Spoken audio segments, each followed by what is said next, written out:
Madison, would you like to start us off on the pledge? It's over here, honey.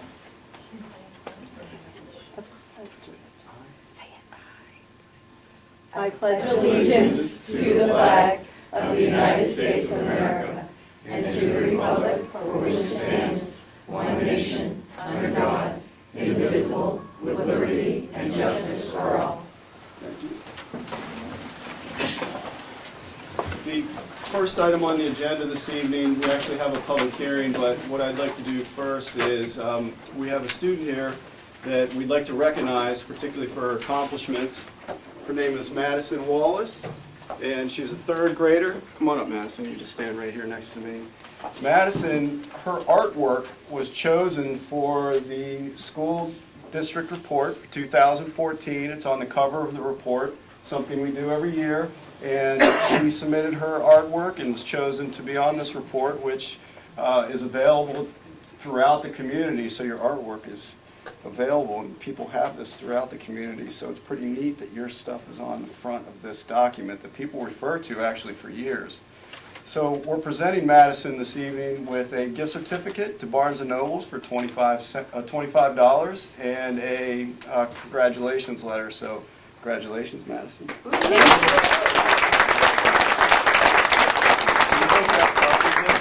Yes. You do? Okay. Thank you very much. Thank you.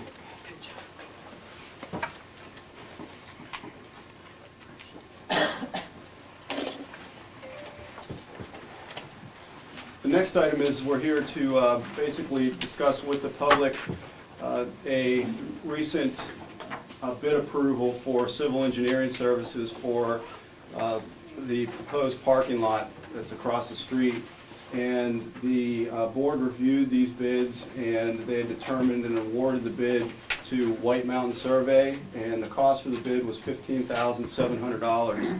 And we're just going to open it up to the public for any questions or comments as part of a public hearing, and for the board to respond to those questions. So are there any questions from the public regarding that? Priscilla? These questions are from Judy Nason. She couldn't make it tonight.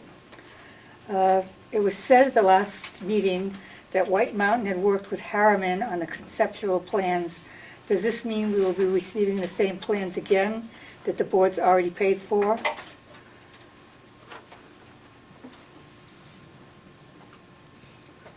I believe the board adopted the plan that I provided, and that's, I believe that's the same design that was provided to all the bidders on the project. Wasn't this supposed to be an independent engineer drawing new plans? No, not according to the RFP. Did White Mountain's price include the testing that the other bidders included? Perk test as far as drainage issues? Testing, I don't know, before whatever testing was Yes, it needed. did. Why did the board go against the recommendation of the facilities manager? Did he give you a reason why he recommended the company he recommended? To the best of my knowledge, he did, but the reason we went against is because they didn't have the insurance that was necessary to have a successful bid. They didn't have insurance? They didn't have the, to the best of my knowledge, they did not have the amount of insurance that was necessary. Okay, and that's what he told the board in that package that you received? No, that's what the board's decision was after looking at all of them. I don't remember insurance being the issue. I can speak to that. The original recommendation that came from Mr. Adams was, it was really between White Mountain as well as the other company. I don't remember the name of the company off the top of my head, but the reason for the recommendation was that the aggregate insurance amount was closer to what was required with the other company compared to White Mountain. And that was the sole reason for the recommendation. That's not what Mr. Adams recommended, a different company. Correct, and that different company was closer to the required aggregate insurance amount Yeah. compared But to the White board Mountain. chose the other company. I just wondered why they chose White Mountain. Was it cost? I think the policy allows us to consider all of the proposals and make a choice based on all of the proposals. Oh, yeah, I understand that. I just wondered what was the spark that made you choose that particular company?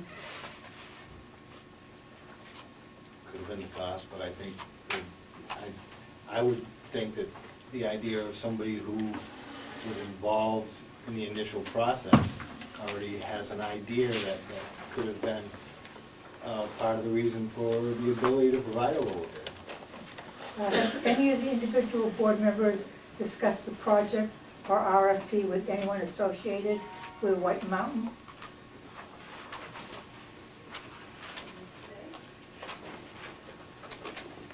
The SAU office has been in touch with White Mountain after the awarding of the bid. So none of the board members have them.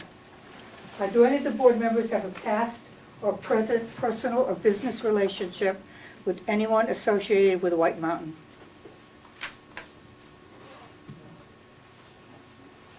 I mean, in the past, our business has used them, or clients have used them for engineering and things like that, but I couldn't name anyone that works there in particular or anything. Nobody else? That's it. Any other questions regarding the civil engineering services from the public?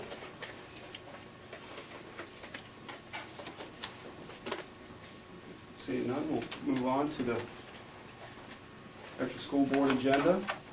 The first item on the agenda is board reorganization, and you'll see, board members, in your packet on the first page, a list of the current seats as well as representatives on the committees, and there's also blank spaces down low to fill in as we move along here.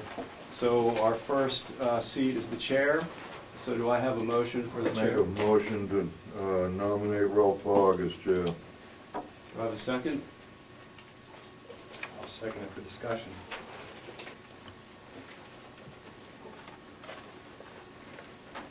My discussion would be, I'd like to take the opportunity to provide some leadership. I have some experience with boards and commissions and committees since 2008 in the town of Wakefield. I have been in the last 2 years studying all of the policies. I'm familiar with all of the procedures, and I believe that if the board would support my nomination, I could provide some leadership that would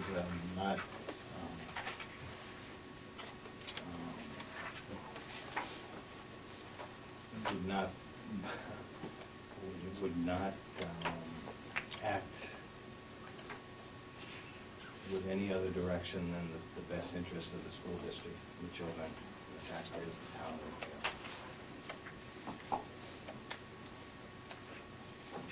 Any other discussion?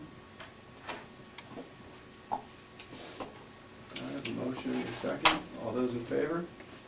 Aye. Aye. Opposed? Aye. Motion fails. Have another motion? I nominate Norma for chair of the school board committee. I'll second that. Discussion. Second for discussion.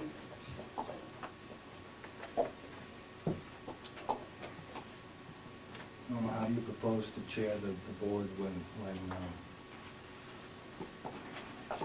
there's constant violation of policy, meeting after meeting, without the ability to cease and desist on those violations of policy? I guess we'll work through it. It's been ongoing for some time. Do you understand the violation of policy that got you to this position to begin with? You know, but I'm sure you can explain it. I think before Mr. Fogg, you had said, is there anyone else that has item for discussion on this? Okay, go ahead, Mr. Fogg. achieved this was 3-4 months ago. Ms. Seer had called for an emergency meeting with the at the time chair, Mr. Brown. And according to policy, when an emergency meeting is called for, there needs to be publicly noticed reason for that emergency meeting. And Mr. Brown had at a number of times asked for the reason for the emergency meeting. Giving none, he chose not to call an emergency meeting. After that, the action came at a subsequent meeting where Bonnie decided that it was time to change the chairmanship. Violating the policy which calls for explanation for the need for an emergency meeting, that was the biggest reason why I rejected your nomination for chair. It was not done for a valid reason other than anger, other than a majority rules type mentality. And it's been a spiral downwards since. We've all tried to listen to each other, we've all tried to understand each other's positions, and we've all, I think, experienced some, not just distraction, but destruction of the school board based on that call for an emergency meeting. It's unfortunate that just the last meeting, after it was adjourned, the violation of policy BCA continued. And it's time that we reassess our leadership skills, if nothing else. We need to be honest with ourselves, and we need to recognize the fact that things need to be taken care of without closing down a meeting and starting to discuss things that really need to be in a public meeting. Bonnie?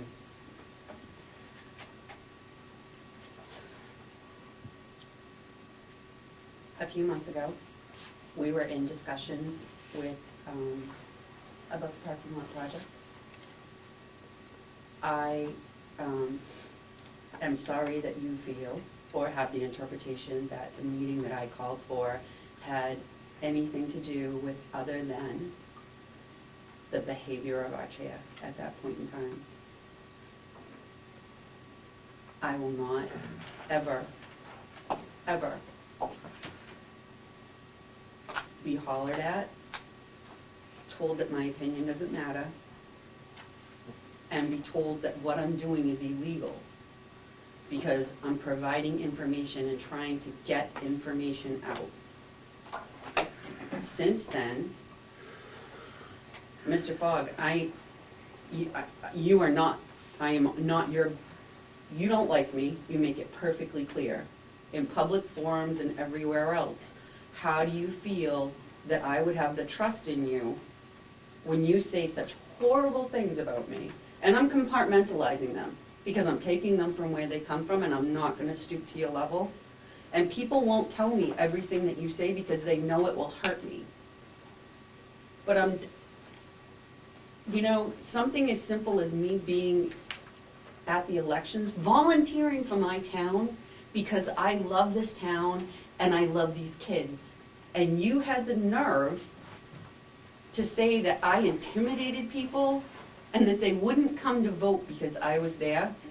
Well, I called the district clerk, Mrs. Ward, and asked her if anybody had complained because I had volunteered my time, because I think it's a neat thing to do. And she said no. She told me no. But yet, you're sitting here and you're saying that you would be such a good leader. How can you be a good leader when you say such hurtful and demeaning things about the people that you're at least supposed to be polite to? And I think Mrs. Joy has done a great job in a really lousy situation. I am sorry that tempers could not be controlled But there comes a point that you have to set the example for the children and the other parents of this district, and being sworn at and called a liar and everything else takes its toll on people, just as you said. You said, see how you feel when it's on you at a few meetings ago, and you've done a really good job of making it so the only reason I come to this meeting is because I love the town and I love the kids. But to sit in a room with you, with your, both of your horrible remarks that you say under your breath, is demoralizing to everybody that comes to this room and sits at these meetings. And it makes it hard to look at the work at hand because you're so negative. And you make me feel negative because I'm always, Mr. Fogg, you just haven't been nice, and I can't say that I want you in my leadership position, and I'm sorry. It's okay that I disagree with you and Mr. Brown and anybody else on the board at any given time. And I'm sorry that you thought that that was that emergency meeting. If my chair would have called back, he would have known what my concerns were, but he didn't. And that's why I felt I had to make the decision I did. And I'm sorry you didn't know that. Mr. Olet and Mr. Brown? My question was, you said something about the last meeting, breaking policy. Can you clarify that? Yes, after the non-public meeting was adjourned, the public meeting was immediately adjourned. And Bonnie went into her statement about being disappointed that people were asking information about legal expenses, and that perhaps she needed to begin her own investigation on board members. And then, I believe you left at that point, and... Actually, I didn't even hear that. I get up and I leave. Okay. I think... Anyway, Mr. Brown? Done? well, I was just, the second part of it afterwards was the fact that Norma and Bonnie had discussed something, I believe Norma wanted to share with Steve and I, and Bonnie stated that they didn't need our opinion on this. And, What is that about? well, we didn't ask, I didn't ask because sounded like you didn't need our opinion. Do you know that maybe I don't remember that. I don't So recall that's a that. policy being broken? That's a policy being Well, broken? I'm confused. it's one board member talking to another board member and creating a direction. It's having a board member having an influence on another board member's behavior, which is a policy BCA, I believe. I believe you can talk to another board member without making a decision. But they decided not to share information with these two board members. I wasn't here, so I can't. Mr. Brown, you have your hand up. Yes. I did hear that, and, I mean, it's basically, you know, conducting or attempting to conduct board business outside of a public meeting, but my comment is, back a few months ago when, it was actually November 4th, when Mrs. Sear attempted to conduct an illegal meeting.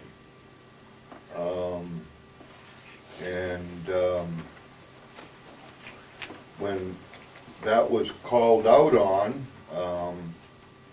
it just so happened to be that, you know, the steering of the bid of Mrs. Sear's favorite contractor, and that the decision outside of a board meeting was that they were going to steer the bid to the favorite contractor and award the parking lot bid.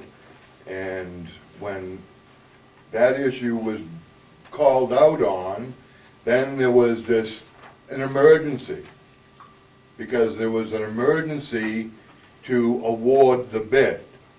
Then when there wasn't an emergency, then it was switched from, well, apparently we're not going to be able to steer the $200,000 bid to the favorite contractor, so now we'll just flip it and blame it on the chair. And just the ongoing, like Mr. Fogg says, and I'm sure I haven't had a chance to look at the manifest yet, but I'm sure the favorite contractor will be in here, which would again violate board policy, because again, We don't have 3 quotes, and the problem is the games some people on this board are playing with other people's money. So, yeah, it's corrupt. When you start playing games with other people's tax dollars, that's a problem, for me anyways. Apparently not a problem for some of the rest of you. But as long as you continue playing games with other people's tax dollars, it's gonna be a problem on this board. At this point, the discussion is moving away from what the motion was. I'd like to stick to what the motion was on the table. And You can't, I don't think it's right for them to say stuff like that and not let you be able to rebut it. There's nothing to rebut. Oh, please. Oh, please. Then I get to re-rebuttal. Ms. Seer?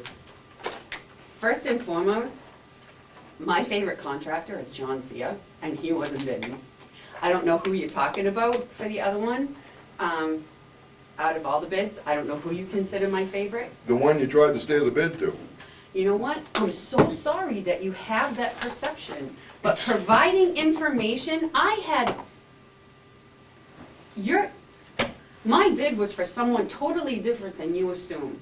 And I'm so happy that you think that you know what goes on inside my head, that it's okay, I guess, if you feel that way. I do not feel that I asked to hold an illegal meeting. Yes, there was vital information that you needed to know, and how to get it to you with you're not communicating is crazy. And the comment that I made at the end of the last meeting, shame on me. We got asked if we wanted, or some of the board members asked for all the legal information.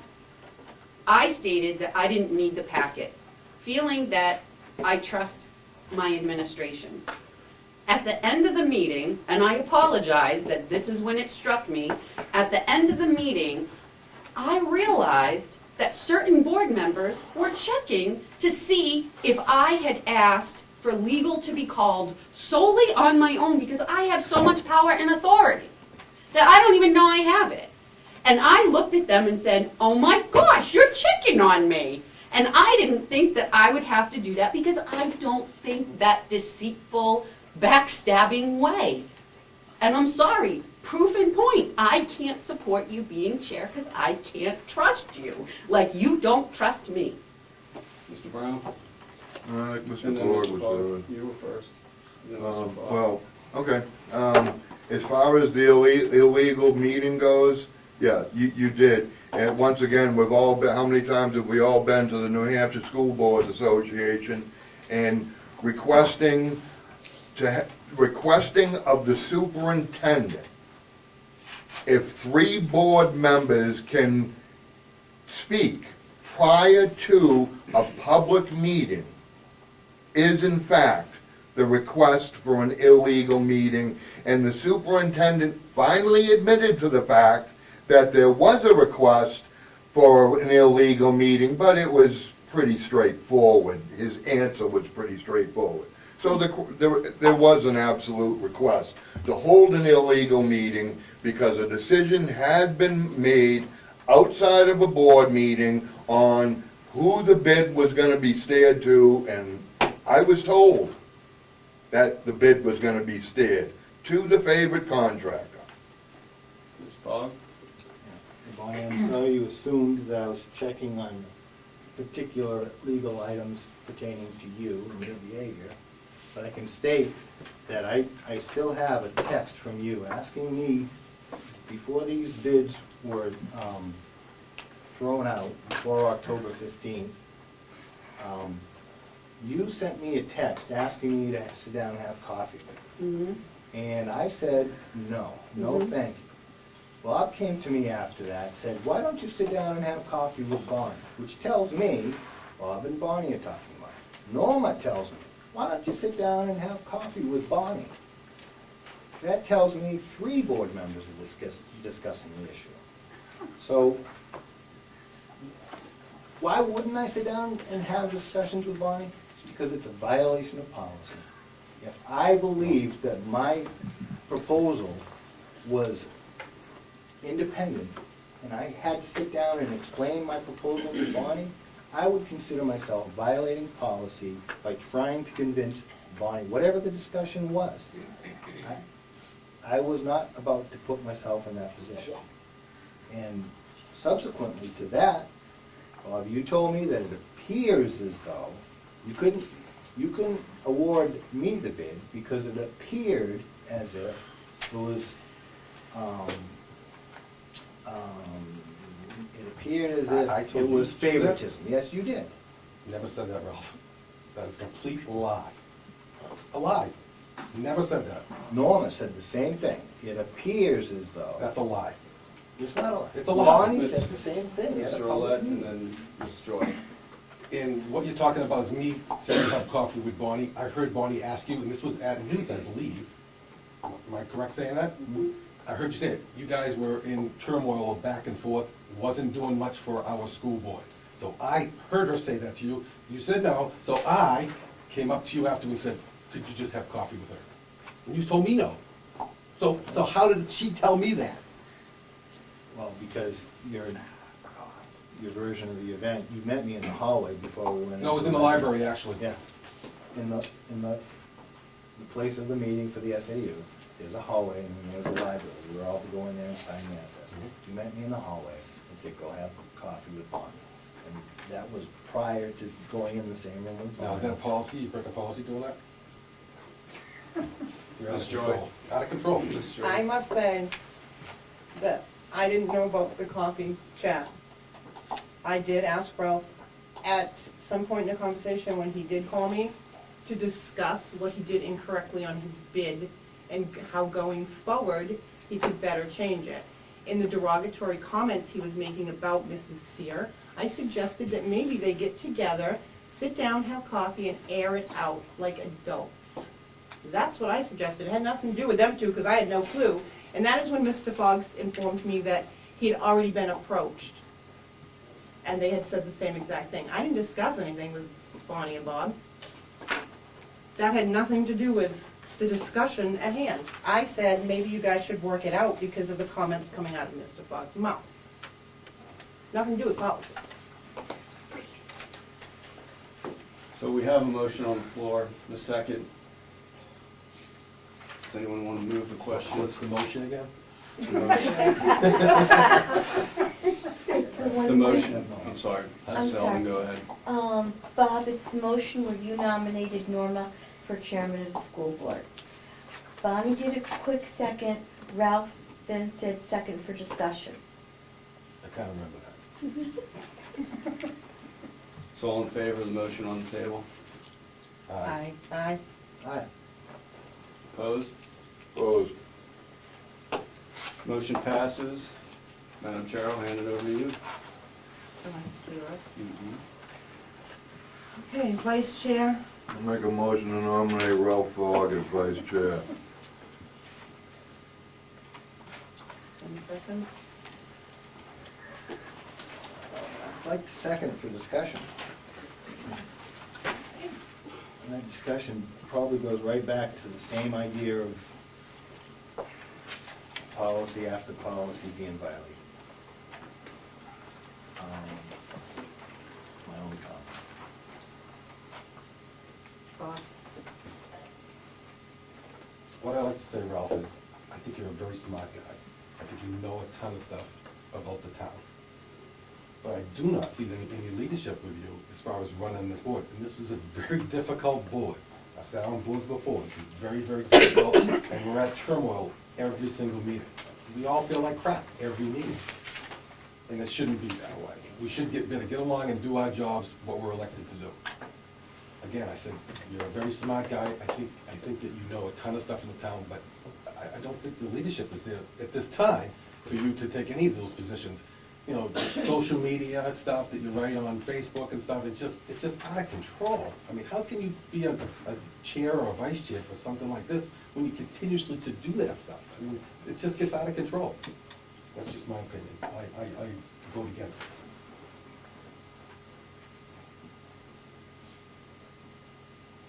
I will move the question. Move the question. All in favor? Aye. All opposed? Aye. Aye. Me too. Any other nominations? I'll make the motion to nominate Bob Willett as vice chair. I decline that. I'll make a motion to nominate Bonnie Sayre as vice chair. I second that. Discussion. Joe? How do you have, talking about leadership, how do you have someone who's requesting and to hold an illegal meeting as your vice chair? She clearly knows what she did was illegal, and she did it anyways. She requested from the superintendent to hold an illegal meeting. I walked away to the other side of the room. There was discussion back and forth between the two. It wasn't really straightforward, because I think a straightforward answer to the request to hold an illegal meeting prior to 5 o'clock would have been no, that would be an illegal meeting. But the discussion was back and forth. Then there was an assistance. Is there a way we can do this? More discussion between the vice chair and superintendent, back and forth, back and forth. So how do you do that? And it's clearly, decisions are being made by a quorum of this board outside of a public meeting. And you're just gonna continue, it's gonna be the same old game. Just make all the decisions outside of a public meeting. But that's who you want leading the board. That's pretty good. And you wanna talk about showing the children, how to steer bids, how to request illegal meetings.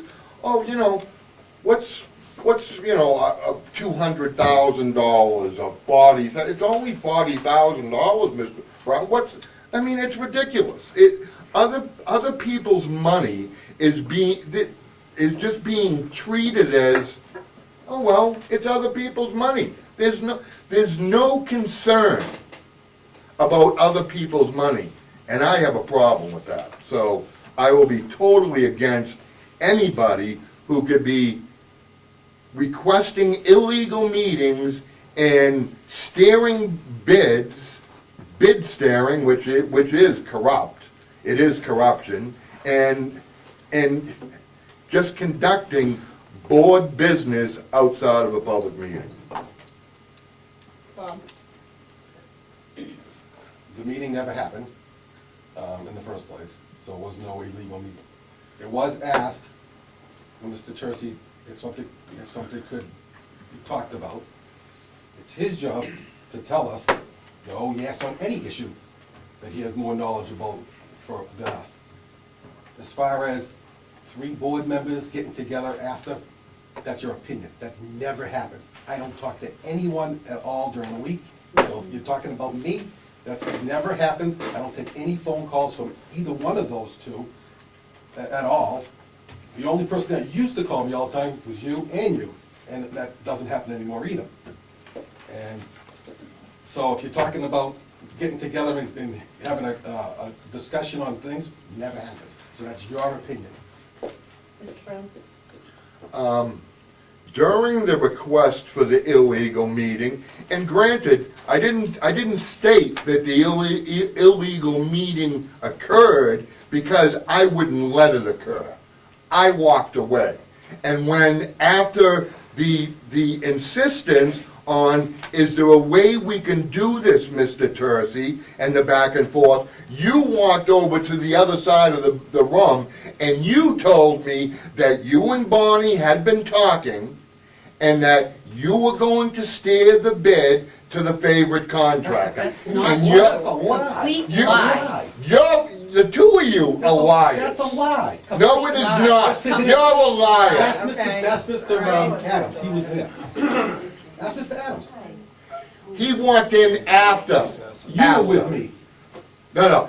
Mr. Adams, yeah, me and you, and then Mr. Adams walked in over there after the fact. You're lying. No, you're a liar. You're a liar. You're a liar. Please stop. Other people's money, just, yeah. You wanna Sorry. threaten me again? You wanna threaten me again? recess. Yeah. Please, We're taking a threaten me recess. again. I think you Recess should be 5 taken out. minutes. No, I think you should be taken out of here. Really? By who? You? No, the police. Yeah. Too bad. Too bad. You don't have that authority. Stop, please, it's recess. Walk out, you guys. Out of control. Take a breath. They're just liars. That's all we're gonna do is lie. Yeah. Deny and lie. I think, They're just liars.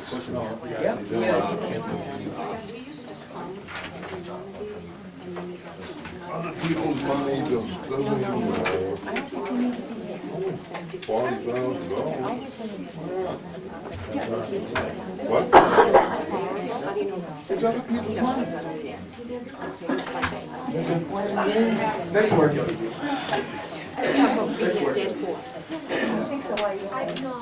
Okay, I'll make sure that's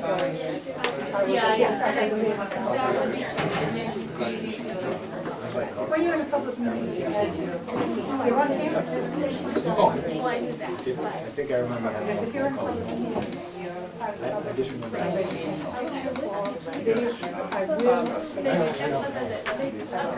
but as far as the. Oh, I understand. Oh, I, thank you. That's all. I really- Yeah, no problem.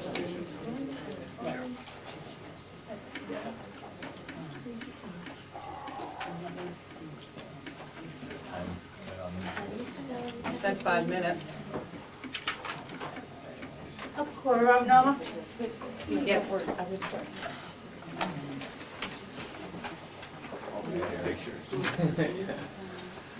That's a good shot. Back here. Yeah, some like down to it, makes it really good. So, it'll, To keep my motion was to keep the committees the same to this day, up to this date, as the same, as we just had for the last few months. And that's reflected here. The what? No, Yes. wait a minute, no, because the last few months, it's just been the board. Right, that's what I'm proposing.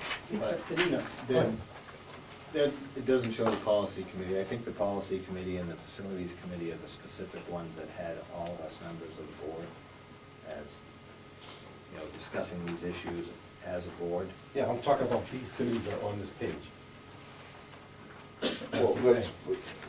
that's what the confusion is, because lately, it's just been, it's just the board doing all the committees, not per se committees. So that's what, I need clarification, what's the motion? Is it to not have the committees and just have the board, or are we going back to committees, or what?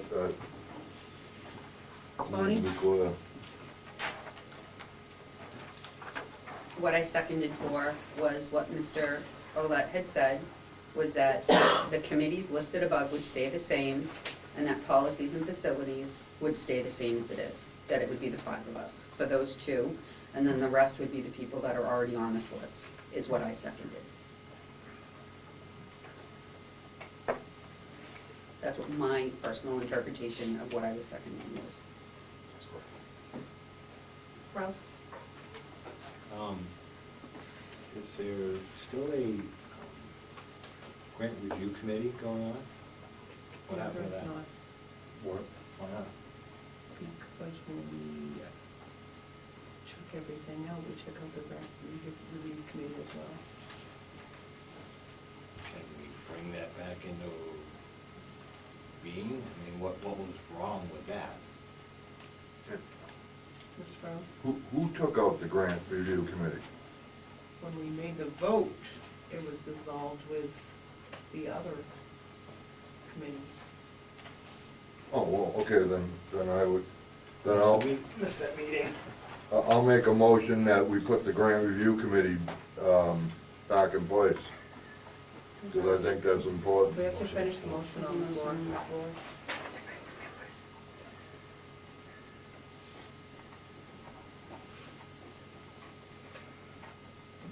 So if anybody, does anybody have any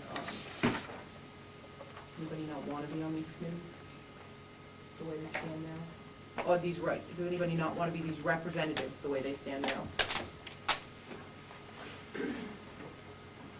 I'll do that.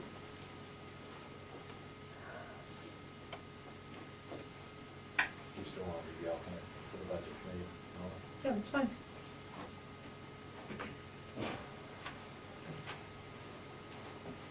Any questions?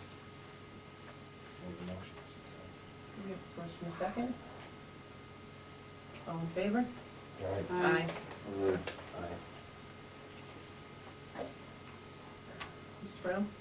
Make a motion to put back the grant review committee.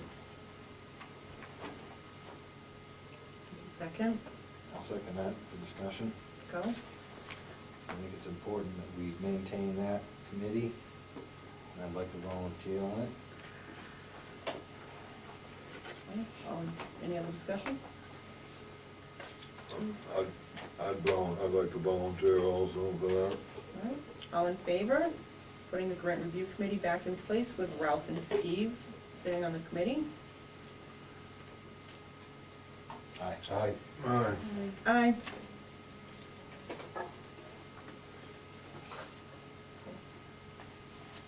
Madam Chair, I'd like to volunteer for the SAU planning committee. I'd like to volunteer also.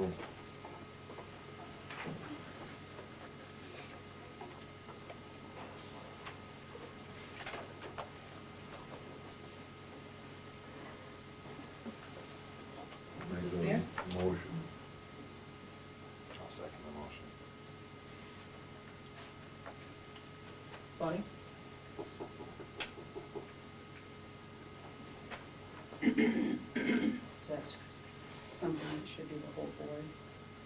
That's a pretty significant, Mr. Tarsi? The requirements for the planning committee, according to the RSA, is 2 school board members, 1 budget committee member, 4, I believe it's 4 members of the community at large, and the superintendent is a non-voting member. So only 2 members of the board can be part of that planning committee, according to the structure laid out in the RSA.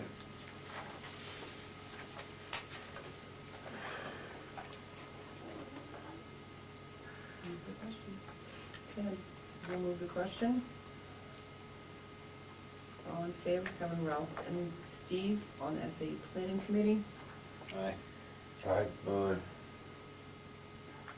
All opposed? aye. Aye. Can I please ask who seconded the motion? I do believe I did. Thank you.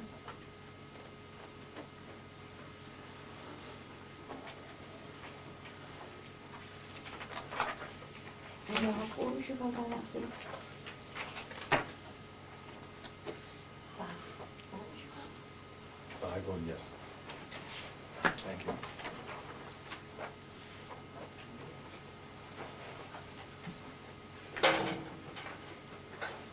Madam Chair. Just made on the planning committee, since Ralph and Steve are on the committee at this point, I would suggest you get that ball rolling sooner than later. We have a lot of work to do. Thank you for your advice. Welcome. When do you want to meet? When do you want to meet?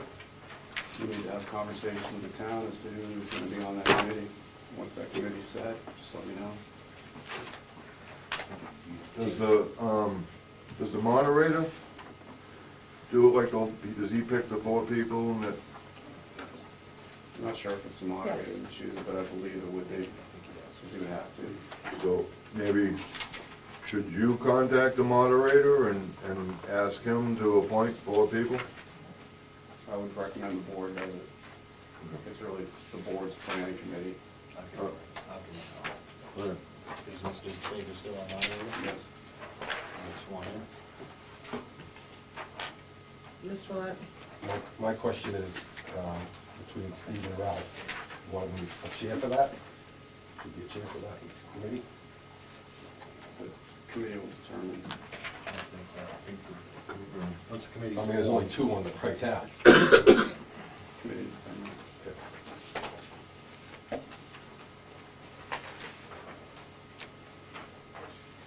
Any other committees that aren't on this list that anybody feels is important to be addressing? I don't know of any, Ralph. I asked him to, I mean, we asked him to bring forward the ones we have, so. Do you have anything you'd like to add?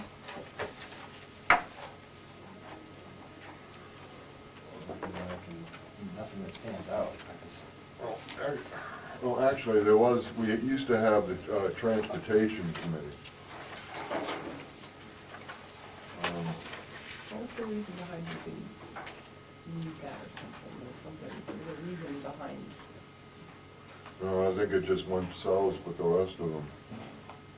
Was it lumped under facilities? No, No, Transportation Committee. I'd volunteer for that. I'll make a motion to reinstate the Transportation Committee. I'd like to be on that also. Would Steve, we're the same. You were on it before. I'll make a motion to nominate Bob and Steve to the Transportation Committee. Any second discussion? Madam Chair, Yes. you would want a motion to establish transportation as a subcommittee first. Ralph, you made that motion, I need a second on that. I know. I'll second it. Did you make a motion to establish it first? I did first, yeah, then I went, made another motion at a point, but Okay, so your motion is to reestablish and Steve's is to second? Yes. Is that what you're Yeah. saying? All in favor? Aye. Aye. I'll make a motion to nominate Bob Willett and Steve Brown to the Transportation Committee. I'll second that. For discussion. For discussion? Do you really need to? Alright. All in favor? Aye. Aye. Aye. Mr. Willett? The Facilities Committee should be added as a full board on this page, basically saying full board at this time. I don't think it's necessary, because this is your representatives in your subcommittee. We would put any facilities items on the full board agenda, so it would automatically be part of the full board discussion.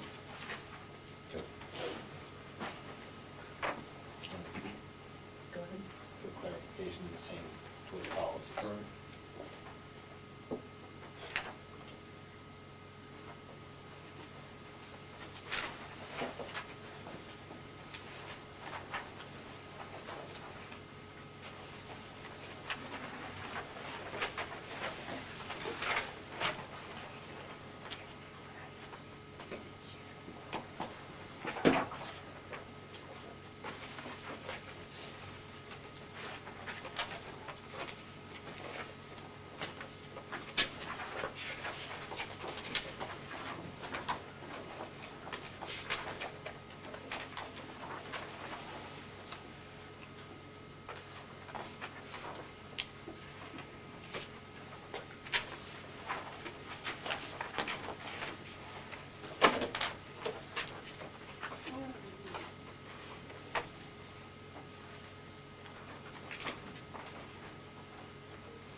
Done with that, huh?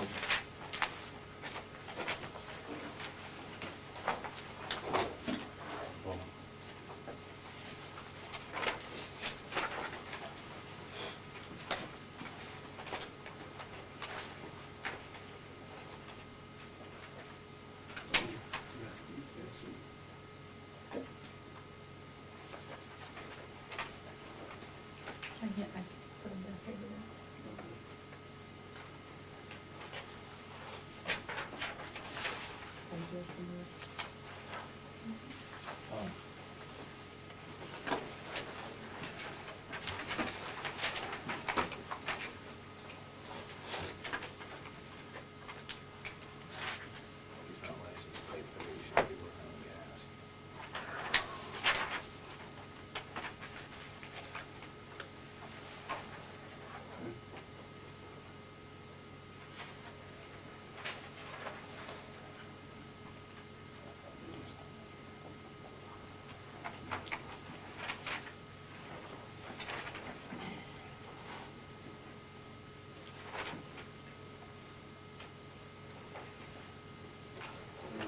problem, if you had an issue, we'd all go up and smoke on that one.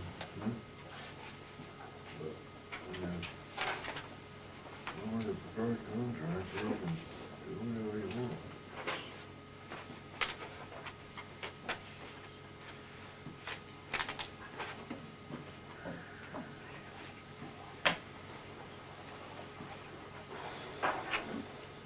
What's the invoice number? Invoice number.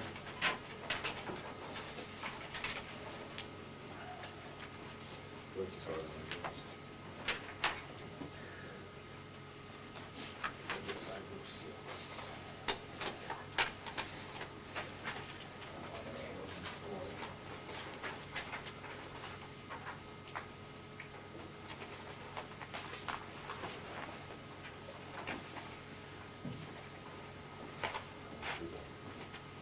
Yes.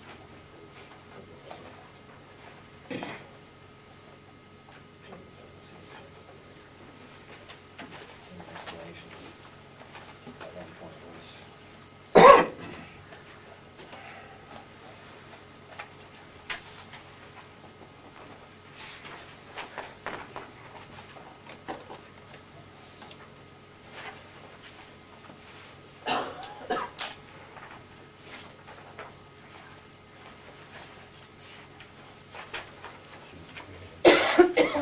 Order, Madam Chair.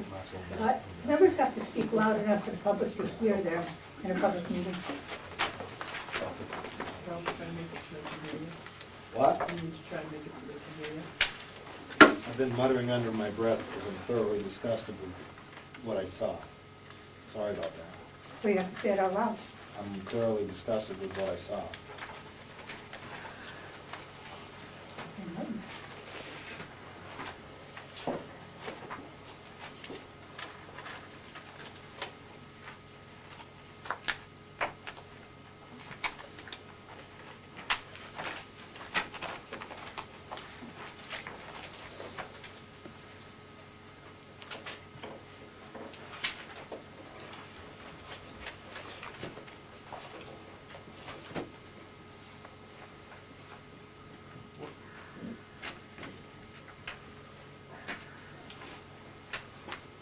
I have a question. What are we doing with, we have some contractors in here and board policy requires 3 quotes. And we're not getting 3 quotes, so why the continued violation of board policy on getting 3 quotes?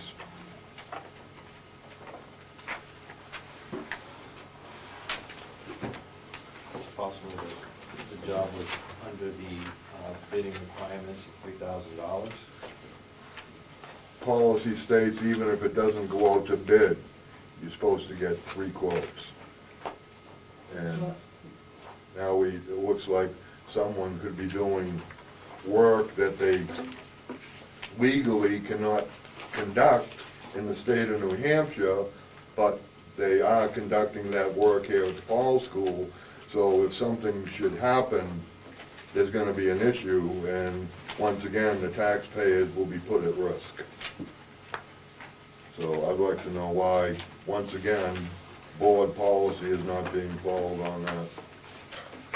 Bob? Steve, is it something that's going on now, or is it past stuff? Well, there's an invoice right here. So, So it was done previous. well, yeah, I don't know what the date is, but we're getting invoiced for something, and I don't know which one he's talking about, please.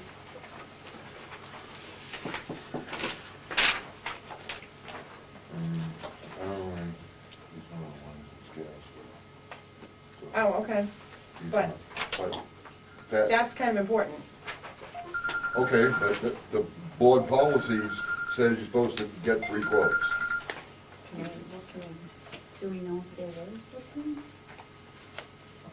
Well, I think I mean, if- you can't tell just by an invoice if they bought 3 people or not, you'd have to ask Bob, right?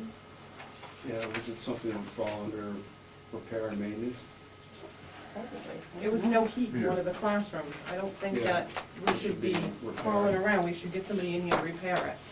Who's licensed to do the job? And I Right. understand that, but again, But that's putting the that tank. certainly needs to be checked on. Yes, Bob? So, me looking at this, how do I know he's not a licensed gas fitter? Well, we heard that in the conversation on the 18th of February. Oh, this particular, okay. So this guy's putting together gas fittings It's illegal. in school? Illegal, right, you know? The state could step in and I don't know if it does. maybe someone should notify the state. Maybe the state will get the board Maybe the to school board adhere should to just school. look this way and forget about it.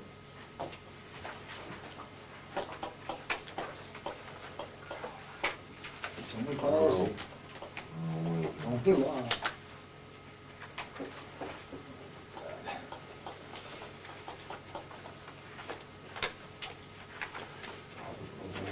Bob? Mr. Tercey, can you have Bob Adams look into that and see? If this- Yes, sir. You're way Here, ahead. it on my he's notes. way ahead. Thank you.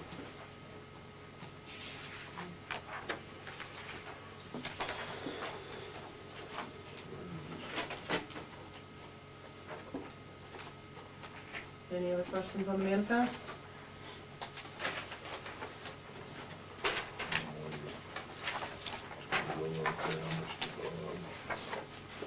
You want the staples in the corner?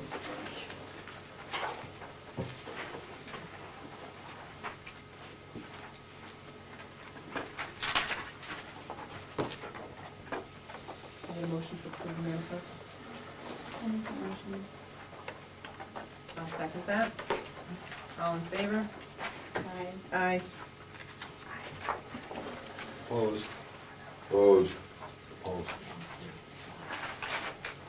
The manifest doesn't pass.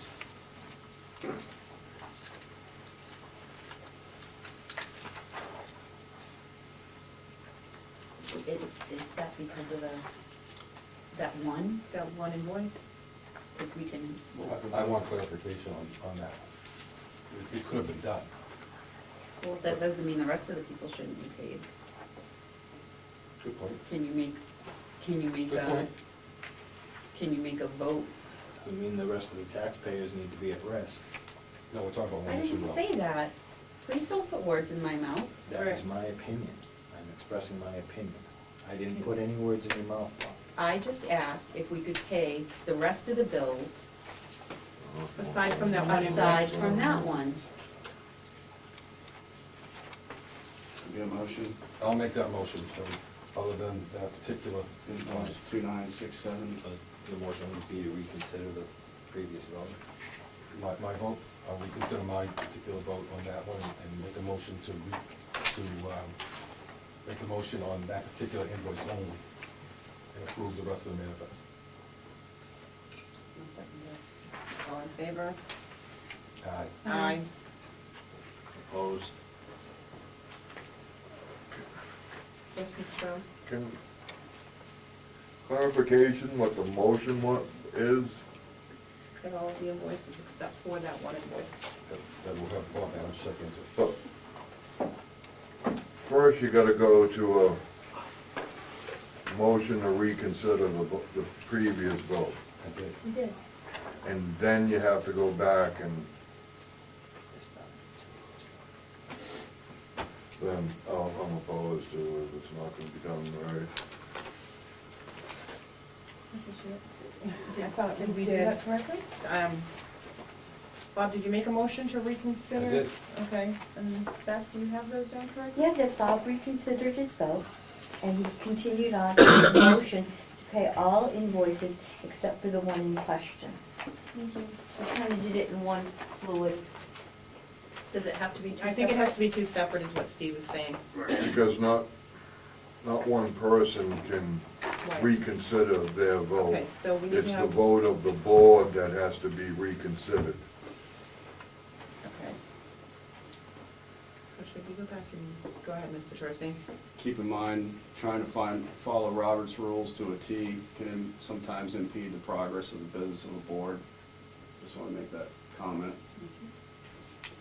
Yes, but a recommendation of proper rules without adoption. I believe Mr. Brown brought that up at one of the meetings as well. But I mean, you, So if we don't practice proper procedure at this instance, we don't need to practice it at the next instance. So if this board is okay by consensus with what just happened, and I am, I'm fine with it. It should stand. but now you got, Go ahead, Steve. but now you got 2 votes. So now you'd have to go back and reconsider both, and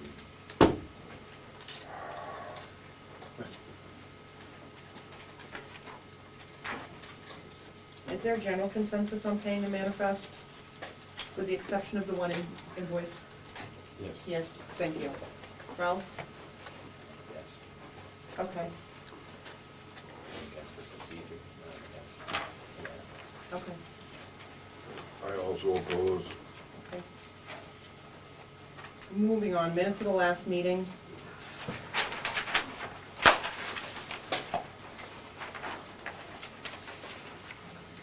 Minutes of 2:25:15. Public session.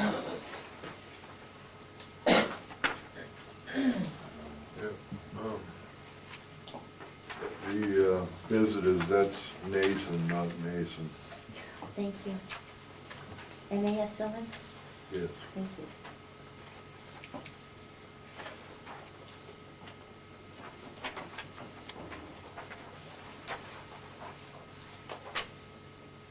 I make a motion to approve the minutes as they stand.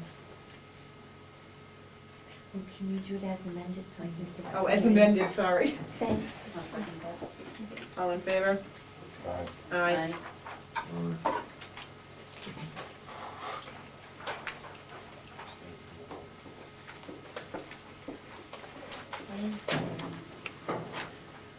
Minutes of 3:4:15, public minutes.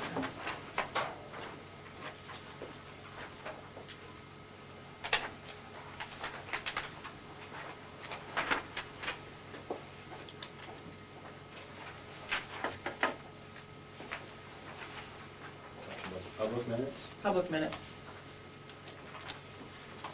Madam Chair, I'd like to make an amendment to the last page 7 of the packet. Bonnie's here made a motion to adjourn the public meeting at 8:52, not 8:54.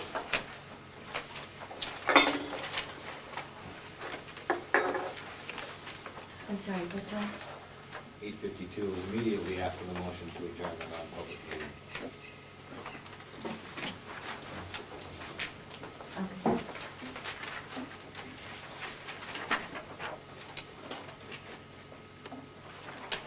Make a motion to approve the public minutes. As amended? You have amending? I'll make that motion. I'll second it. All in favor? Aye. Aye. I abstain from that vote. Non-public minutes of March 4th, 2015.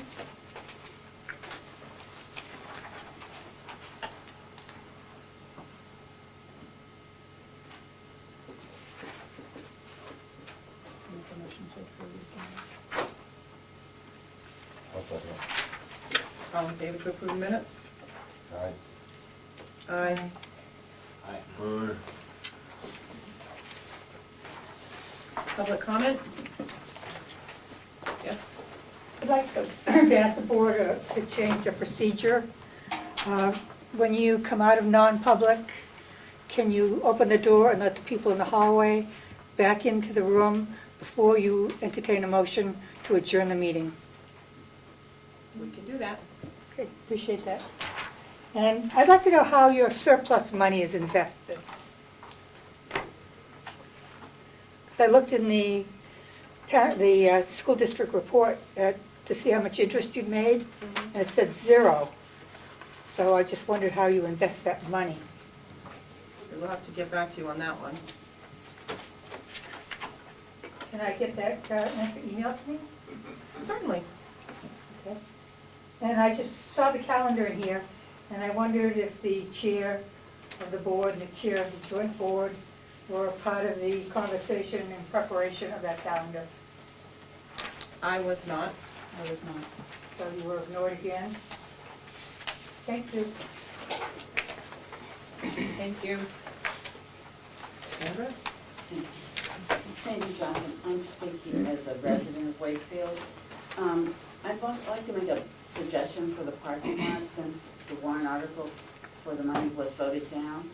If we have any surplus this year, and things can be put in play, and you know that you're gonna have, I would firmly recommend that you use to do something and continue on, because the stop at this point just creates more of a problem for the kids in the afternoons and mornings, and it's also a safety issue.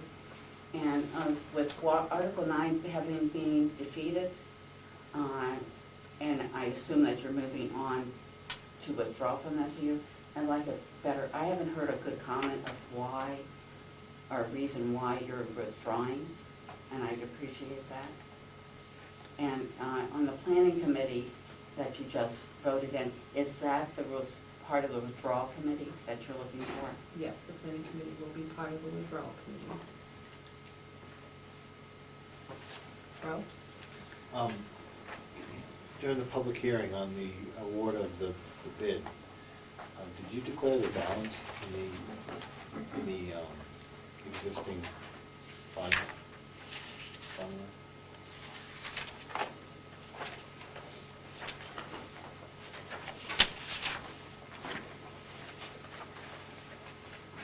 With taking out the $15,700, that leaves us a balance of $53,218 in the parking lot trust fund. What was that number again? I'm sorry. $53,218.48.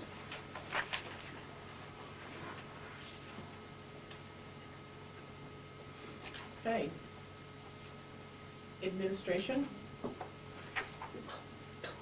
Oh, I'm sorry. I'm sorry. Go ahead. I have a couple questions about the SWIFT framework. I was wondering if we have a leadership team and who are the teachers on it, and are there any parents on it? Are there any what on it? Parents.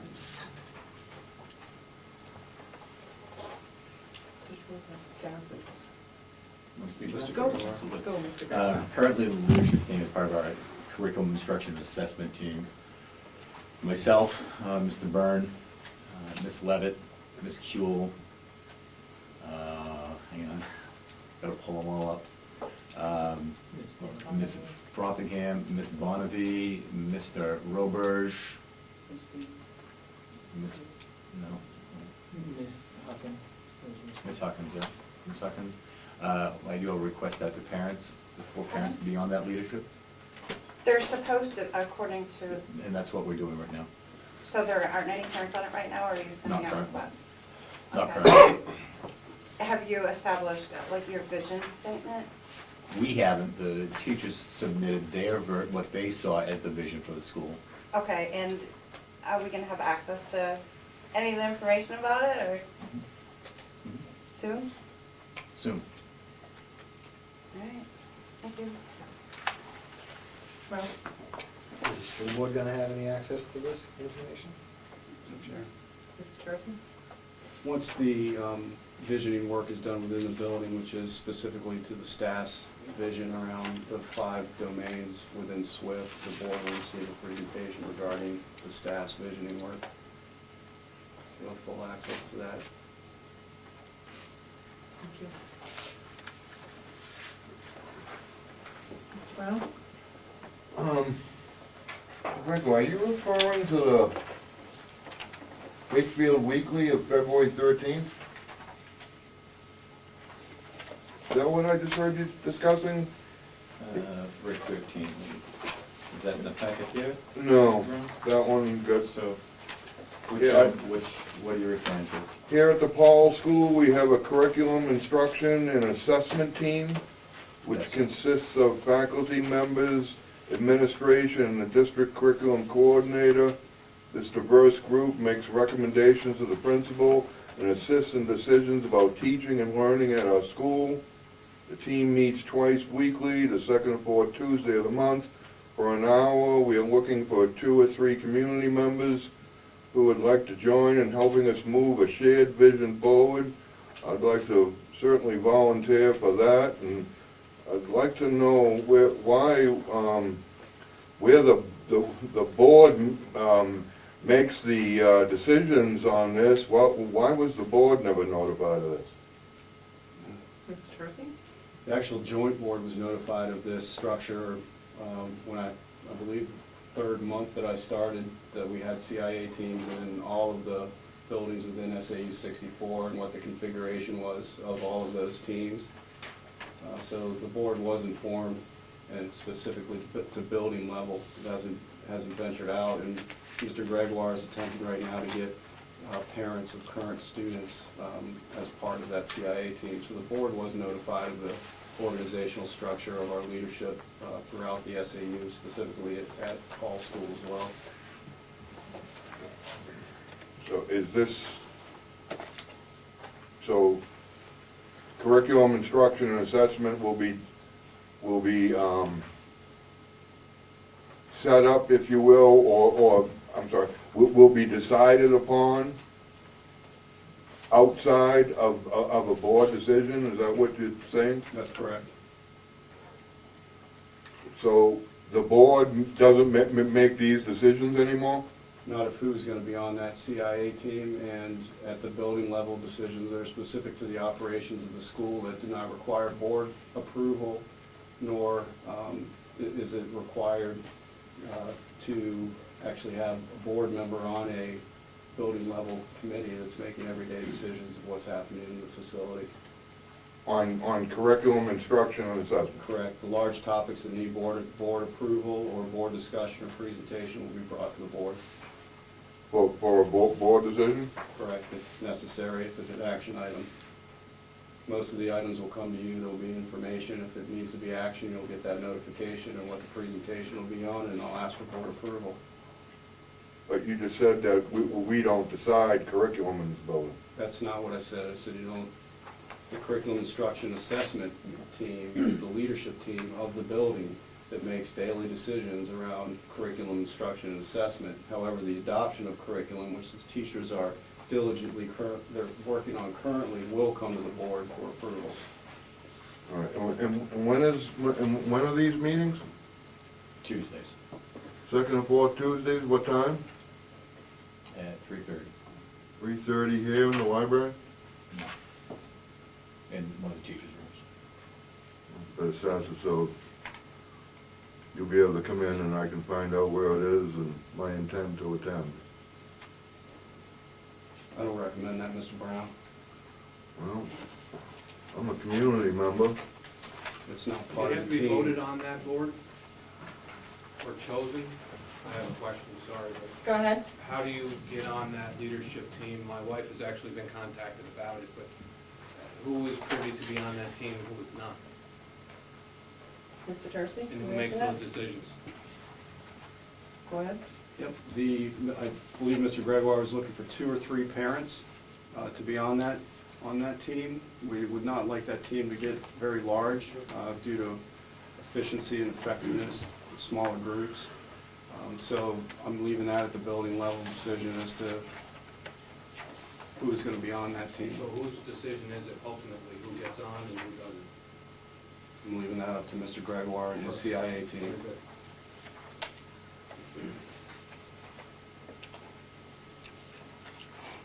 Okay. Administration, curriculum coordinator's report. So because of the survey last,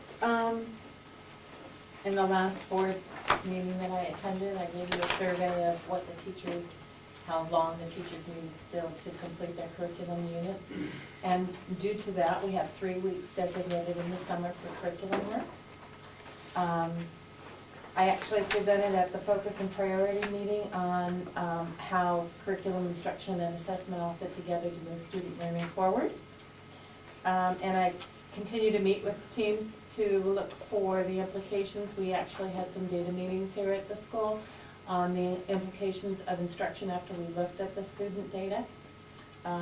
And our SWIFT adoption vote was 93%. The staff voted in favor of joining SWIFT.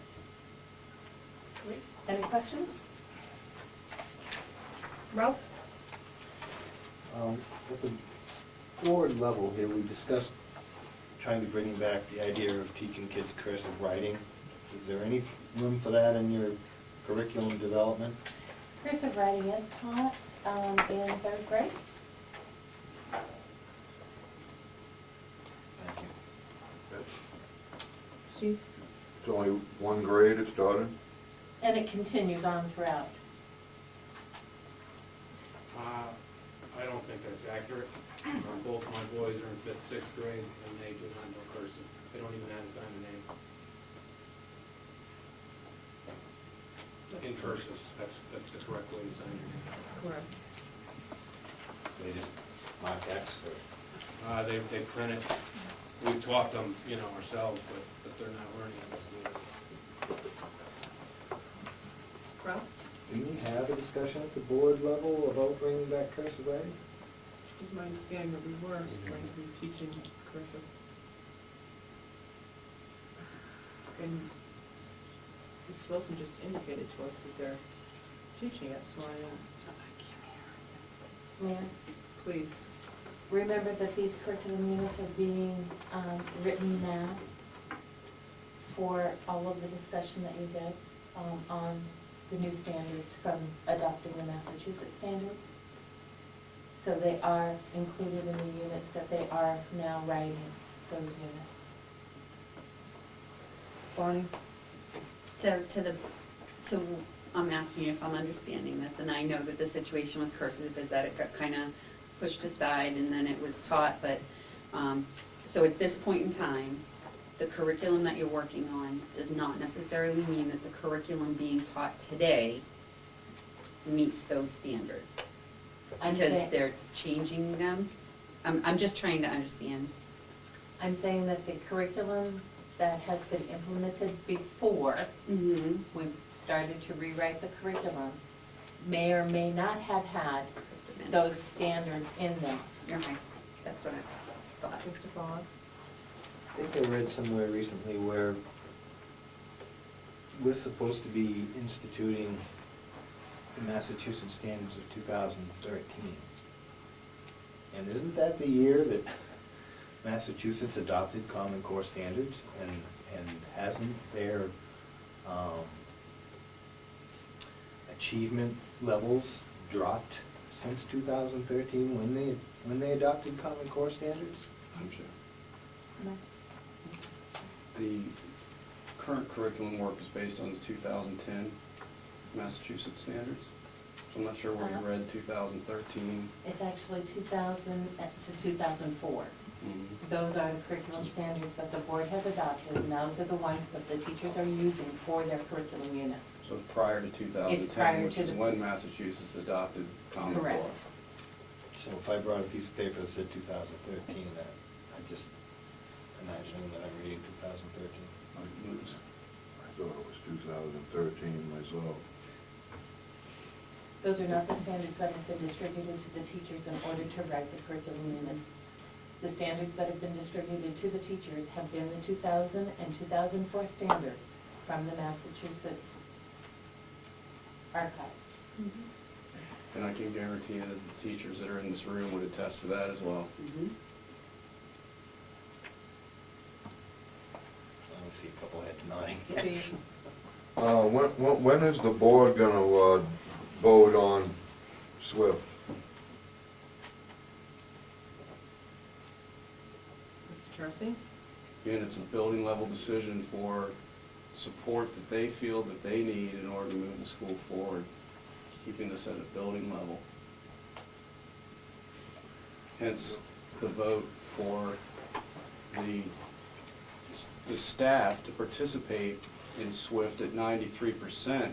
And if you have 93% of your staff stating that they want to be part of SWIFT, and then it comes to the board level and it's voted down, then how is that moving forward with supporting the staff and what they feel? This is actually something that the staff voted on and said that they want, so it's not coming to the board level for approval. I believe the paperwork that I read said on the last page that to implement SWIFT, you have to be part of Common Core. Which is not true. Ralph? I thought Laura there, the lady with SWIFT, acknowledged that it was aligned with Common Core during the presentation. She didn't? Not all. Yeah. Not all of it. Yes, please, Mr. The Tracy. question was specific around Common Core and will SWIFT support Common Core? And yes, SWIFT will support Common Core if you have Common Core standards in your school. Other schools utilize Common Core standards and SWIFT is supporting that. However, SWIFT is supporting our current curriculum work that is based on Massachusetts standards prior to 2010. So SWIFT is not affiliated with Common Core in the sense that they promote it, in the sense that they teach it, in the sense that it's required to be part of the SWIFT network of support. Steve? Well, it's on video, and I believe that Mr. Fogg is correct on this, that the young lady did state, and it's clearly on video, that she did state that SWIFT is aligned with Common Core. But oh, go ahead, Bob. I just suggest they move the last paragraph saying it's, if you're gonna use SWIFT, you have to be using Common Core. It does state that. People read that, they're gonna think that the school's using Common Core. Where is that located? There you have it. There you have that.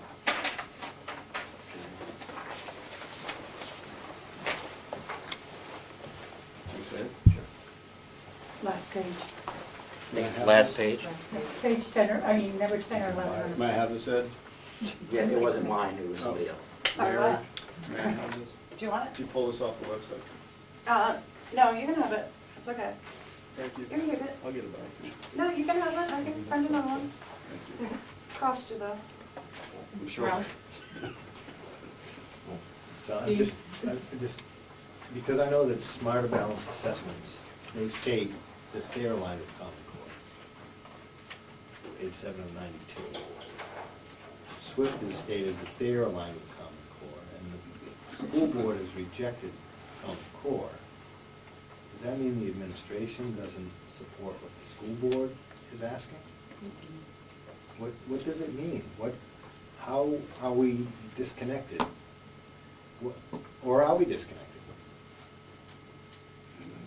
Mr. Tracy? I could sit here and talk till I'm blue in the face, and you can believe me or not believe me. Common Core is not associated at the Paul School in curriculum development or any of the professional development that is happening within the building and even outside of the building. We've restricted, and I'll use the word restricted, our teachers from participating in professional development across the state that's affiliated with Common Core. Again, you could look in this room with the teachers that are nodding their head, yes, I'm telling the truth.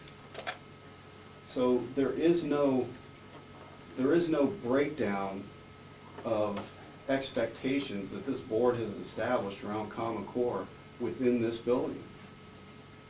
Steve? Can we get the answer to Bob's question, whether it actually states that on that paper? Last page. Number 10. May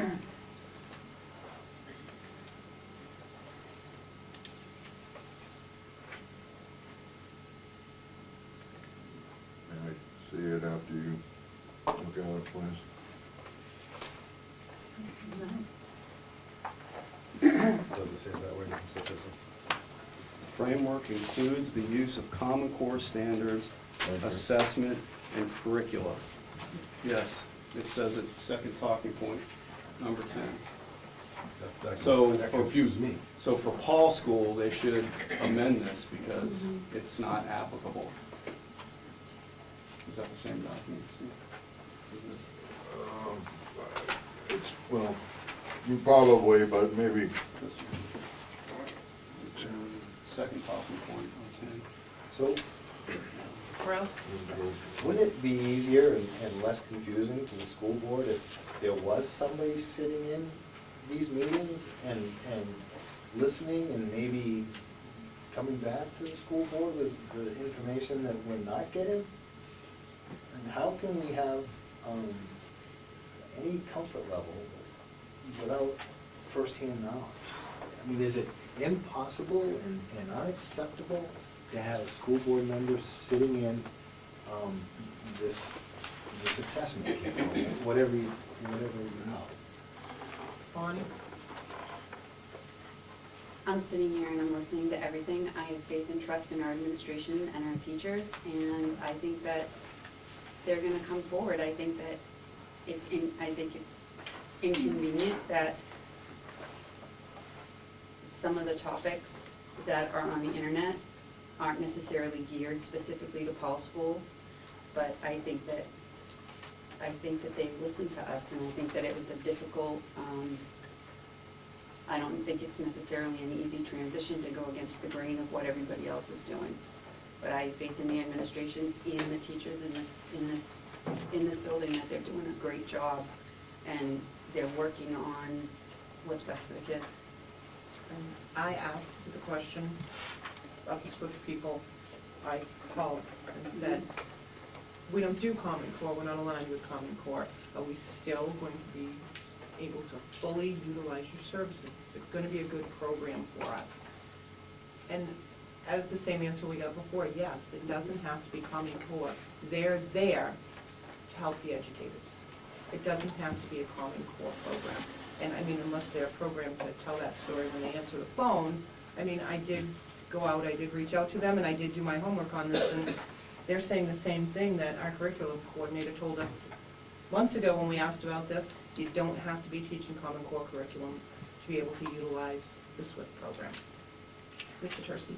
And as for your question, Mr. Fogg, I'm sure that the CIA team would be more than happy to provide the board with updates when they have information that's necessary for the board to be updated on. You know, the general discussion that happens at those meetings doesn't necessarily constitute action items. They can be just general conversations around the operations of the building. If for some reason the CIA team feels that the board should be updated on some of the major topics that might need policy development, as well as approval of curriculum, then that'll be brought forward to you. However, those conversations need to happen at the building level with building level staff. Mr. Brown? what's the framework that's going to align federal? Why are we aligning anything to federal? This is our school. This isn't the federal government school. This is our local school. What framework is aligning to anything with the federal government? And what barriers are being removed so that SWIFT can be implemented to begin with?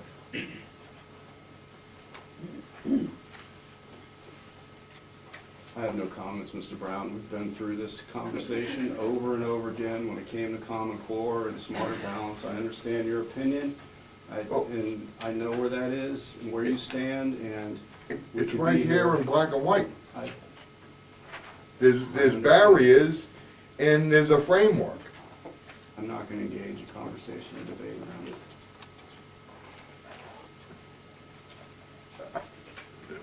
it. But the board has, so they're just doing away with local control, is what's happened. This is just a first step into doing away with local control, which is the whole concept behind this, the whole thing. So now, we're just sitting here as figureheads, because they're taking away local control. and this is not right. Student services report.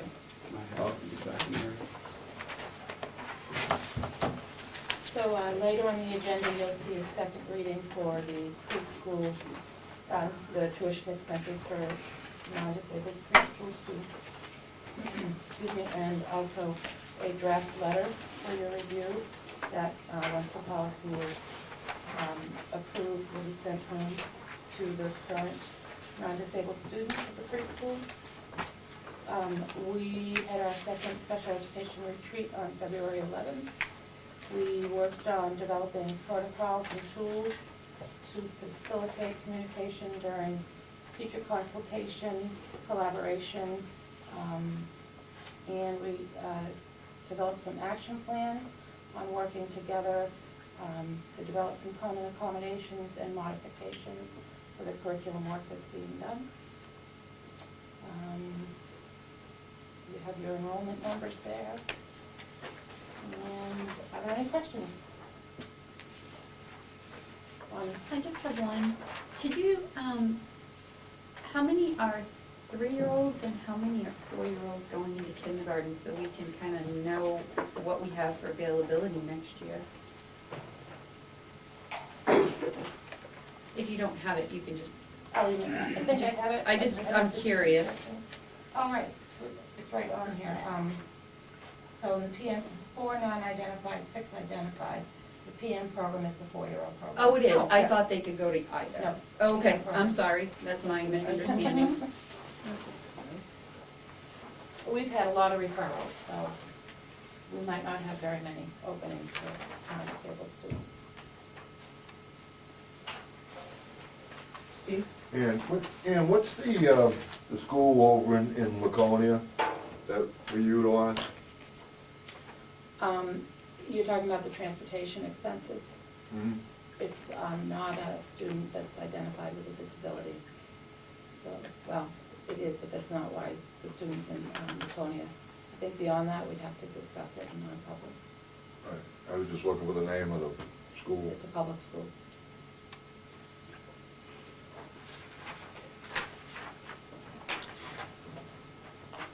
Principal's report. First, let me say that I jumped the gun a little bit on the snowstorm that canceled our PTA Winter Carnival. I'm sure the parents would have had a great time, and the students, so let me just apologize for bullet number 4 that I jumped the gun and that won't happen again. Mr. Boynton held a jump rope for heart, always a big hit. Kids had a great time. We had students come from another school and do a presentation on jump rope, and what a great time it was watching them. And thanks to Mr. Boynton for setting that up. As you already talked about the SWIFT, in March was Dr. Seuss Literacy Month, and we had our celebration. We had lots of people come in to read the schools, so I want to make a big thank you to everybody who did that. Ms. Cuddy and Ms. Anderson set that up, and they coordinated all the events that went on. That was outstanding. I can't say that if you haven't been over to Spalding to see the Mary Poppins show. I'm going on Sunday. We took our 8th graders over. It was an opportunity to get all of our 8th graders together with the other 8th graders in Rochester for the first coming together with the freshman class. Again, just a plug for the Spalding. If you haven't been over there to catch that show, it was dynamite, and you're really missing out. We are hosting a blood drive here at school, as we usually do, through the Chamber of Commerce. So that is April 24th. So if you're looking to give some blood, come on down. What I didn't put in there was we also have our kindergarten registration coming up on April 17th. Just to let you know, we'll be having the kindergarten students staying home on that day as we usually have, so we can have the screening for our incoming kindergartners on the 17th. Any questions?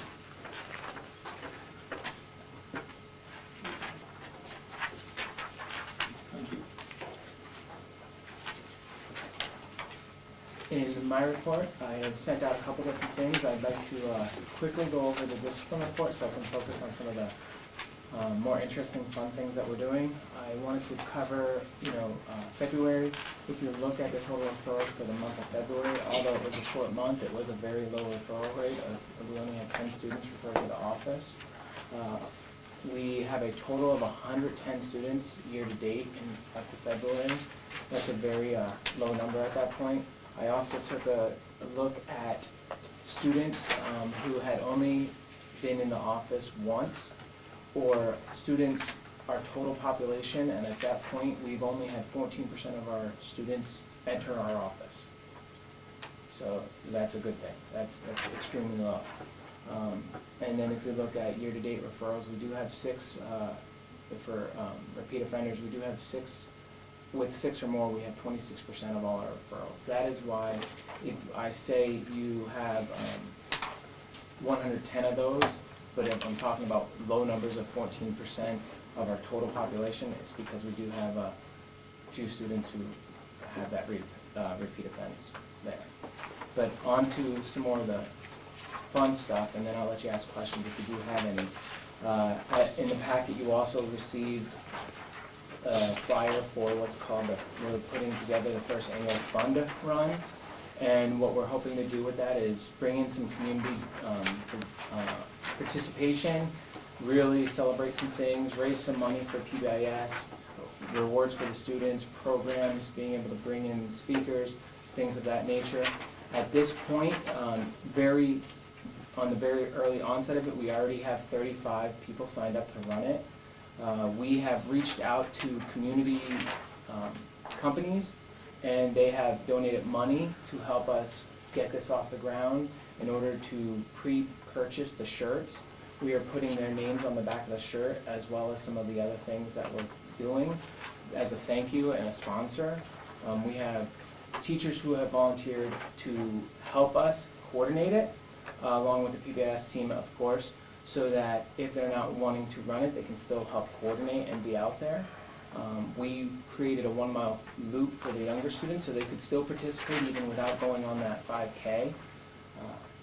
We really put a lot of work together as a PBIS team to get this off the ground, and we're hoping that it becomes an annual thing. We've had a lot of feedback and interest in it so far. An additional thing that the PBIS team was able to do was a rollout today. We actually did 2 of them. We broke it up K to 5 and then 6 through 8. And it was a very successful rollout. The kids had fun. The staff, I think every staff members here would say that it was one of our most successful rollouts. The kids actually, believe it or not, 6th through 8th grade, looked sad that it ended. Oh. Like they were expecting it to go a little longer, and they were looking forward to it. It was filmed for the 6th to 8th grade. That will be on our website for people to look at, because there's been some questions exactly what does PBIS do and how can we get that out there more. So we decided we've put a different one on the website in the past. This one I think is even better. We filmed it. It will be up on the website. We're going to do some editing to it solely so that you can see the videos that we showed to the students a little more clearly. And speaking of that editing, I just got to throw one big shout out to Mr. Tritter, because he has done an amazing amount of work outside of school to put the videos together so that rollout was that successful. We took videos, we took clips, we have live feed, fake feed put into live feed, and used it all embedded into it. And without his skill in that, we wouldn't have been able to do that. So he's going to do some more editing in order to get it on the website. Great. Any questions? Yes. How long have you been planning this? The fund run? We started, I want to say, as a PBIS team, we talked about different ways to do fundraisers. I want to say in January we started, November, January we started talking about it. We started working on it and doing some of the details, contacting the city, the town to make sure that we could do it, calling the police department to see if they could help us with it. So I would say close to, since January. And then recently we just put a lot more work into it. Well, Have any board members heard about this yet to this point? I had heard about it. We had. Mm-hmm. This is what you probably didn't need our opinion on. No, this was something my daughter-in-law brought home to me because my grandchildren are in the school. I saw about it on TV on Channel 3. Joe was down at the town hall, and I think it sounds fun. Maybe I'd participate, but in using the school facilities, before you go, if the event's starting and stopping here, people are gathering. I imagine you know everybody that's going to run it, right? Do I know everybody? Yeah. No. No. People gonna be bringing backpacks and things like that, right? Probably. Problem. Okay. So if some tragedy happens, who's really gonna be responsible? Wouldn't policy make it school board's responsibility? And shouldn't we, just wanting to follow policy, shouldn't we know about the stuff? And I'm not against running or dancing or anything else, but if something happens, the school board is gonna be responsible for allowing something to go on that we didn't even know about. Until now, it's been planned, and it sounds like a great event, it does sound like a great event. But if you're using the facilities, stopping and starting here, and something happens, say somebody got run over in this mess of a parking lot, who gets sued? Is there a waiver of liability? Mr. Tercey? School board is not liable for the events that are held here at the school, or if the school facility is being used, particularly say the parking lot is a gathering area. There isn't a board member here that would be held liable for those events. I don't care about me personally, I care about the whole town being sued because somebody gets run over because a driver isn't looking. They're gonna go after the deep pockets. And if this policy, if I read it right, we just need to know about it. We need to make sure that there's, like, hold harmless clauses signed and stuff like that. It's fairly simple. Mr. Gregoire? Which policy are you I think referring it's to? KF, but, As I read the policy, school events, I have the authority to approve. As I read the policy, as the school for in Parks and Rec and the other programs outside of the school would have to go before the board. any group, in Part 11, any group desiring to use the facilities for activities such as gymnastics, dancing, theatrics, or any organization shall present a certificate of adequate liability insurance before use can be granted.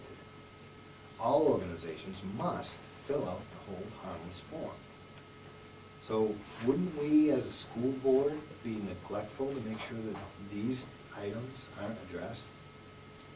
I interpret that all organizations being organizations outside of our school. It's not an organization. And again, I'm not against it, I think it's a great idea and it's fun, but But it says it's written, it's not an organization. Madam Chair, Yes. KF is on the agenda. Yes, it Under is. policies, if we want to talk about that policy in specifics and in detail. I'm talking about the event. I understand that. If we're going to review the policy, we should keep it to the agenda.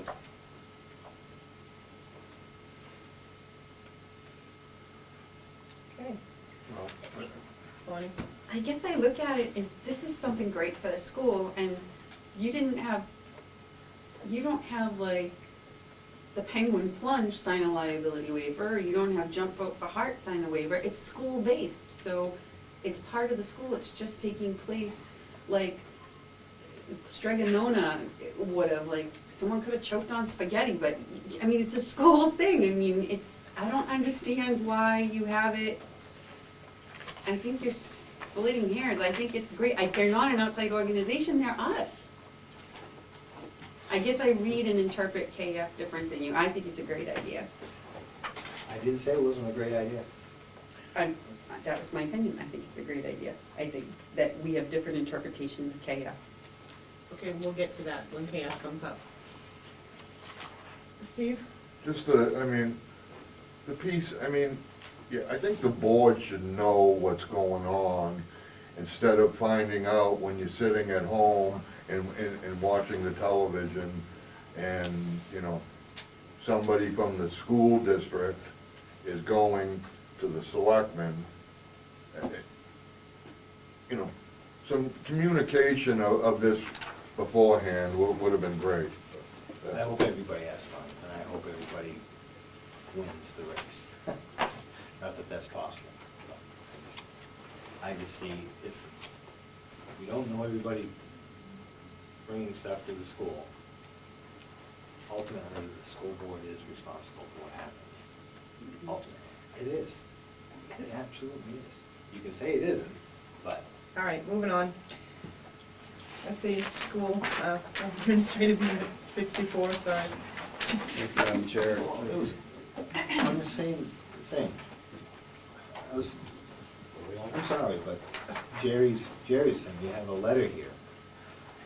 I wanted to address it before Nate got it done. The spring students in New Hampshire, 18 other states, including our neighbors, is this the letter that was sent home to parents about smarter balance assessments? Went home to Wakefield Weekly. Pardon me? Went home to Wakefield Weekly. Home in the Wakefield. Yes. That, what you see there, Mr. Fogg, was in the most recent edition of Wakefield Weekly, and attached to the Wakefield Weekly was the parent information forms, parent information forms around smarter balance. So that was actually put in the Wakefield Weekly under the principal's message of the one that went out this past Friday, I believe, and attached to, which is in your packet as well, and the parent information sheets that were attached. Were we going to give the parents any idea at all that they have the right to say no to this smarter balance assessment if they choose to keep their student out of something that tests their psyche? Go ahead. We clearly do not have the authority to grant an opt-out for a student. If parents are making that choice, parents can make that choice. However, we'll address that on an individual basis, in conversations with parents, if that's what they're choosing to do. But if you're not allowing the parents the information in your informational statement, if you're not giving the parents an idea that they have an opportunity to, in my opinion, protect their child from a smarter balance assessment, are we fully taking care of the students? Are we showing both sides of this issue? In the Smarter Balance material that's attached to the Wakefield Weekly, it was attached, yes? Mm-hmm. Okay. In that, it gives you, it says what consequences will occur if I do not allow my child to participate in these assessments. It's on the second page, I believe, Ralph. You know, it says state school districts and schools do not currently have any authority to waive or opt a student from statewide assessment. That doesn't mean as a parent, you can't just, it's not opt-out, you can just refuse to have your child take the test and they can read or whatever the school decides to do, but it is brought up in this information. Yes, Steve? I would totally disagree with that, because conveniently, it stated that, yeah, the state, the school districts and the schools do not, but the parents absolutely do, and that's, you know, I totally disagree that the parents, this is geared toward trying to put the thought into parents' heads that they don't have the right. And it clearly doesn't state that the parents do in fact have the right. So that's just like that clarification, that parents do have the right to refuse the assessment, and the parents should refuse the assessment. And I would actually like to see a refusal form sent out to parents on the smarter balance assessment. But just made available, you know, I mean,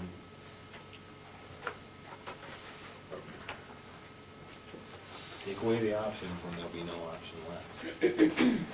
Right, there's no redress, and that's why they're trying to do away with local control. Go ahead, Mr. Tercey. So in your packet on page 27 and 28 is the information around the school board scholarship. You'll see a copy of the letter. We send one to the Gaffney Library. We send one to all of the high schools that our students attend, and any of the other schools that our high school students attend for the school board scholarship. So we'll be getting that out. You also see what the scholarship application looks like on the back on page 28. So I just wanted to bring that to the board's attention. You can see when the due date is for the students to have their essays returned. They need to be submitted to the SAU by May 1st, 2015. then the essays obviously will be reviewed by the building level committee and also by the board to make that decision as to who will be awarded the scholarship. Just wanted to include that in there so you know what the letter looked like, as well as the scholarship And application. the topic as well, right? The question is, right, about a challenge you have faced and how it has helped you grow into a successful student.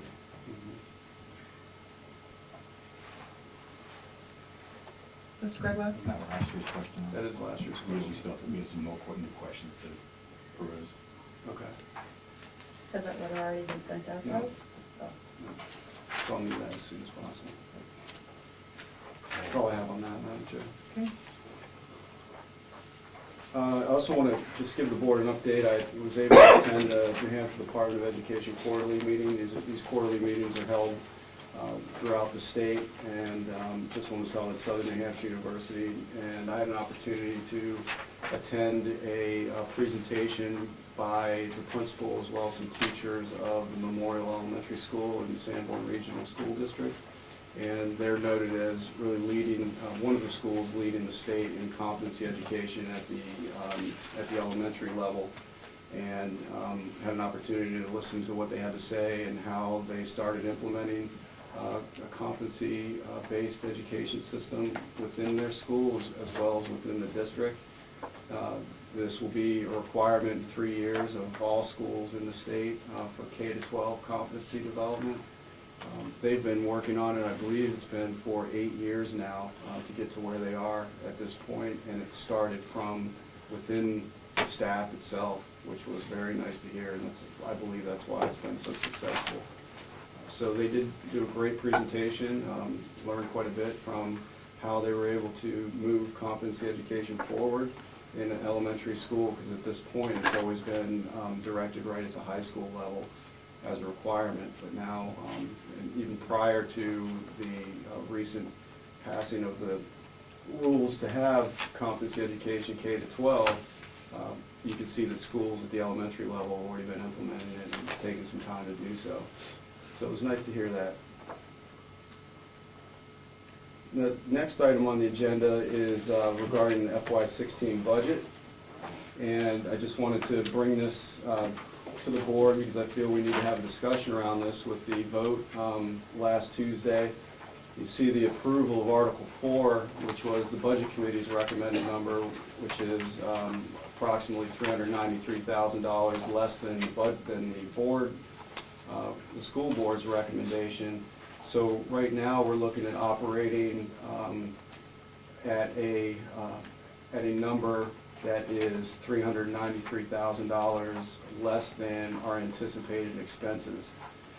So I would like to have a conversation with the board and ask the board if they will give me the approval to notify the association of potential reduction in force.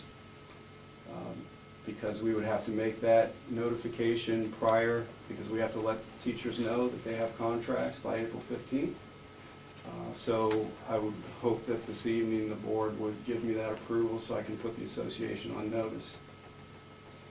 The issue really comes around that we had $273,000 of estimated, and I would consider anticipated revenues for federal funds, and then $120,000 was taken out of the proposed budget for 10 tuitioned high school students, which was another $120,000. Basically, that's $120,600. So you put those two together, it's $393,000.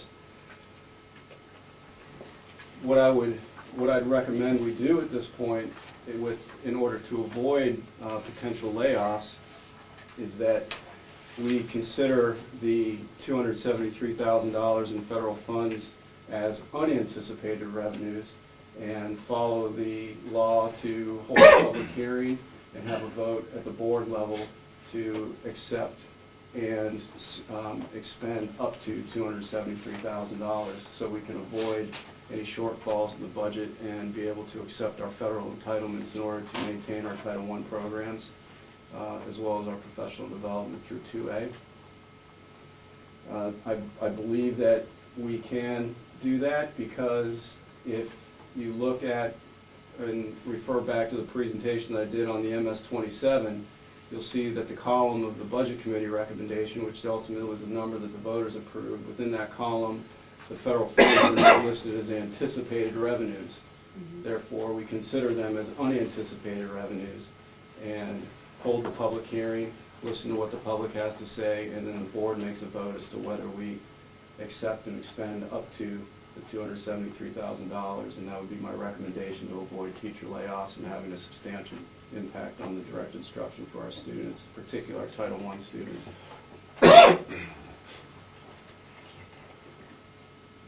Steve? Didn't we go out and expend money for legal services about this whole particular issue? Wasn't this the whole thing with the Budget Committee? And we, like I said, we've already spent funding, and the lawyer said, you cannot do with what you just proposed, that we have to put the federal funding in as revenue. That's correct. And now you want to just ignore that and... No, I'm actually not ignoring it at all. I'm finding a way that we can actually accept and expend those federal funds as unanticipated revenues.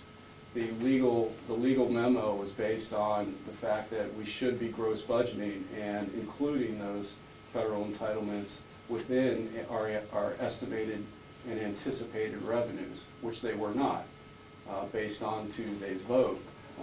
So now we consider those unanticipated revenues because they weren't listed as anticipated revenues on our MS-27.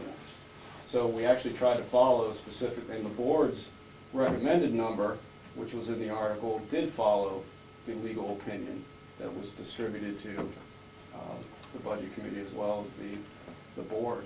So at this point, we're looking to consider them unanticipated revenues because they weren't listed as anticipated revenues. I see a peanut on the shelf for some reason, I don't know. Yeah, I don't see how you can say, well, legally, we have to make them anticipated revenue, but now because that passed, now we're just gonna go and make it unanticipated revenue. I mean, yeah, this doesn't sound kosher to me at all. Bonnie?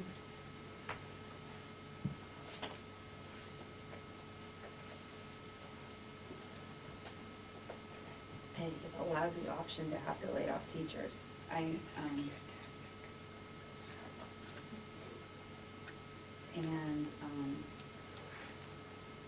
would want to ask you to implore all of your knowledge and who you have available to you to see what we can. I want to make sure that, because we've already been told by legal counsel that we had to do it one way. I want to make sure before we make another decision that we're doing it legally and that we're not going to have ramifications from that. We're gonna spend more money on legal. Well, how do you, then you look, I understand what you're saying, but you, I don't think we should look to the federal government for anything myself, but. well, that's, $393,000 is a lot of money, and unless we look at you and say, where can we cut it without cutting teachers? And I did contact legal to get their advice on this. That can we do this? And I received the go ahead and do it from legal, because I questioned it as well. However, I see it as an option in order to not lay off teachers, because that is what we will have to do to come up with $393,000. Now, it might not be the full $393 because I estimated high on the $273,000. However, you're still looking at a substantial reduction in the budget, because what was voted on in Article 4 is our cap for spending. That is our cap for spending, and we know it takes more than that to operate this school. And in order to come up with that amount of money, you're talking about salaries. And what I'm proposing is an option to avoid a reduction, particularly impacting our Title I program with those students that need the additional support. And we're still required, regardless of whether we accept Title I monies or Title IIA monies, to provide those programs and that professional development. We still have to provide direct instruction to students that qualify for Title I. We still have to put monies aside for homeless students. We have to put money aside for private school tutoring before and after school, parent involvement, supplies, and that's not written into the operating budget, or is it included in the number that was voted in on Tuesday? So we're looking at a reduction. Well, I don't believe we have to look at a reduction.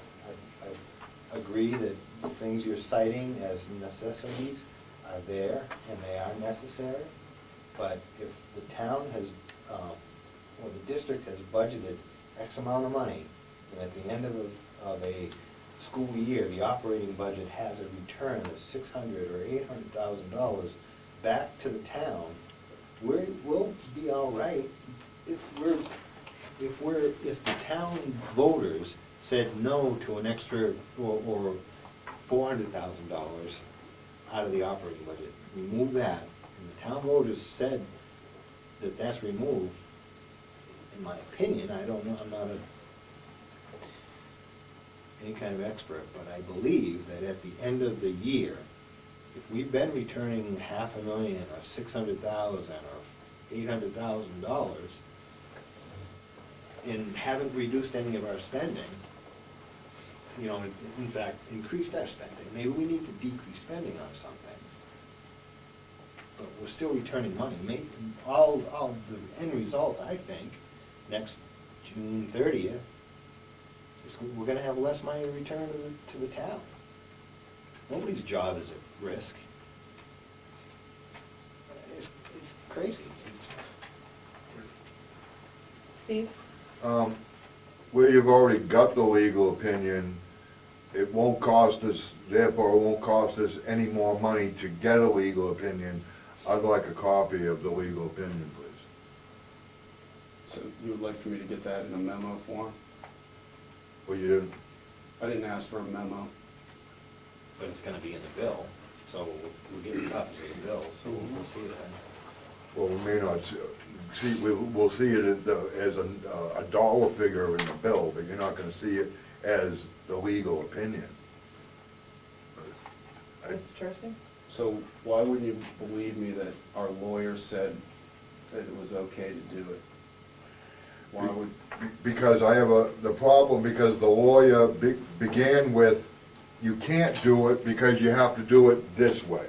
And now because it didn't pass that way, now we're going back to what the lawyer said that we couldn't do to begin with.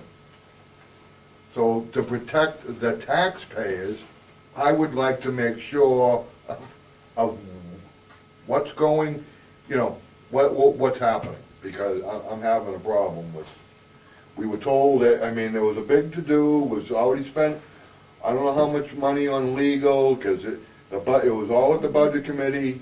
Budget committee questioned it. No, this is the way we gotta do it. It's gotta be anticipated. It was voted down as anticipated. Well, now we'll just change it to unanticipated. Not to mention the fact that the voters voted no, so I would have a problem just telling the voters to go fly a kite and spend the money anyways. Mr. Tersey? My intention is to protect the students and the staff within this building from having a negative impact from working knowingly in a deficit, which is what I'll be doing if we do not come up with that amount of money that we know we're going to be in deficit for starting the school year off. If you get a surplus at the end of the year, you're getting that through unanticipated revenues, such as we lose 5 high school students, which we already had 10 taken out, you see that money as a return, as an unanticipated revenue. If we have a student that moves back into the district from an out-of-district placement at $100,000, that's an anticipated revenue, which starts jacking your surplus right up. However, if you recall through the budget cycle, that budget was thin, and we came in lower than this year's budget. So if we're budgeting well, you're not looking at a surplus, a substantial surplus to return back to the taxpayers. And what I'm looking at right now is an option, a potential solution to make sure that students are not directly impacted by working in a deficit, knowingly working in a deficit. And I am not willing to work in a deficit, because we should not have to go back to the voters at some point and ask for more monies if we know that we're going to be spending over our budget. And we're going into July 1st knowing that we're spending over our budget. It's not right. And the only way to come up with monies of that degree is not nickel and dime in a supply line here and there, or a textbook here and there. It's through salaries. And that's why I'm throwing the option out there. It's the board's decision. I firmly believe that you should give me approval to inform the association of potential reduction in force. And I will, if you don't want to have a public hearing, so be it. I've put the option out there on the table for you to consider. I'll be working, if you do give me that approval for the reduction in force, I'll be working specifically with the president of both associations to work together, as well as Mr. Gregoire, to bring the board a proposal as to how we can find those monies. So I presented it. I'll leave it up to you to make a decision. Ralph? Has our enrollment of students increased in the last year, or has it decreased? At the high school level, All through K through 12. There's enrollment we've had a down, minimal decrease. a minimal decrease. Mhm. So if in the 24 months prior to this coming budget end, we had,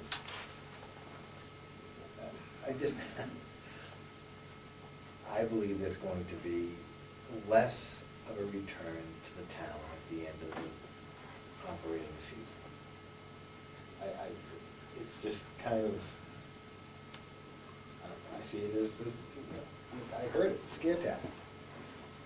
And that's what it seems to be. But, I mean, I sat on the budget committee for a while, and I do believe that if the money, you can't punish teachers because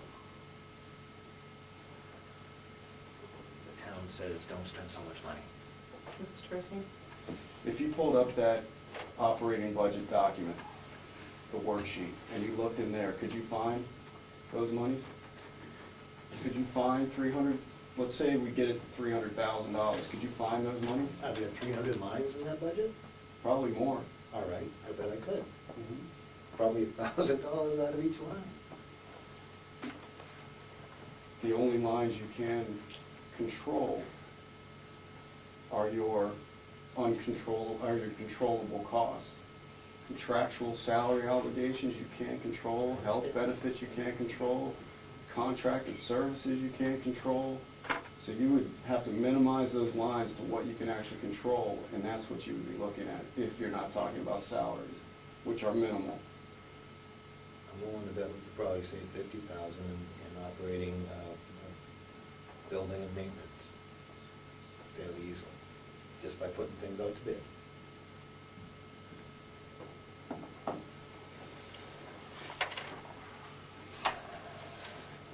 know it's a drop in the bucket, but it's something. Madam Chair, I've expressed my concern and offered solutions. Thank you. Any thoughts? I just don't know if it seems like a threat. We're gonna get our numbers, we're gonna cut jobs. Yeah, exactly. It's not a threat, it's our option. It's not a realistic option. I mean, if the teachers are here, they're here for a reason, right? I mean, everybody has a job because they need it. There's no unnecessary or non-essential jobs in the school building, from what I understand. Our Title I and our Title IIA funds, the majority of those funds are taken up by 2 salaried positions. If we are not accepting those federal funds, which make up the $200+ thousand, there's 2 positions right there that aren't in our operating budget. That's a reduction in force. But we represented to the voters that we are taking, that's gross budgeting. We represented to the voters on the ballot that we're taking that money. If we take those monies, then we have to find it in the budget. If we take away If we don't utilize those monies, okay, if we use those monies, then we're looking at taking those monies out of the operating budget, all of those lines we're referring to. We're capped at, is it $8.8 million? That's what we have approval to spend. We know in our estimates and based on our current staffing that it's above that number. So I don't want to go into July 1st knowing that I don't have the money to pay for our current staffing levels. That's just bad business. That means starting your fiscal year knowing that you're going to be in debt and you can't pay the people that you hired. It's bad business. And I'm offering a solution. If I get beat up over it, I get beat up over it. Bottom line, I'm keeping teachers in the building and coming into July 1st with a comfort level that I won't have if we say, oh, we can operate without those monies. So your solution is to say that the federal Title I or Title IIA funds are unanticipated monies. Correct. That's your solution. Because that's how we reported it on the Budget Committee recommendation column of the MS-27 that was published, it was displayed, and the number that was voted on was the number at the bottom of that column. It's not listed as anticipated revenues, so we consider them unanticipated revenues, and we move forward. Now I'm starting to see the Budget Committee's argument. You know, why, so, I don't know. I mean, Yeah, we have, you need, you have to notify them by the April 15th, so we have time.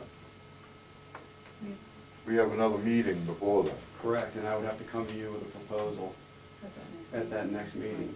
However, I highly recommend you give me the authority to at least notify the association of a potential reduction in force, because I can't even have that conversation with the association without that notification. I'm wondering whether we should have this conversation with the Budget Committee.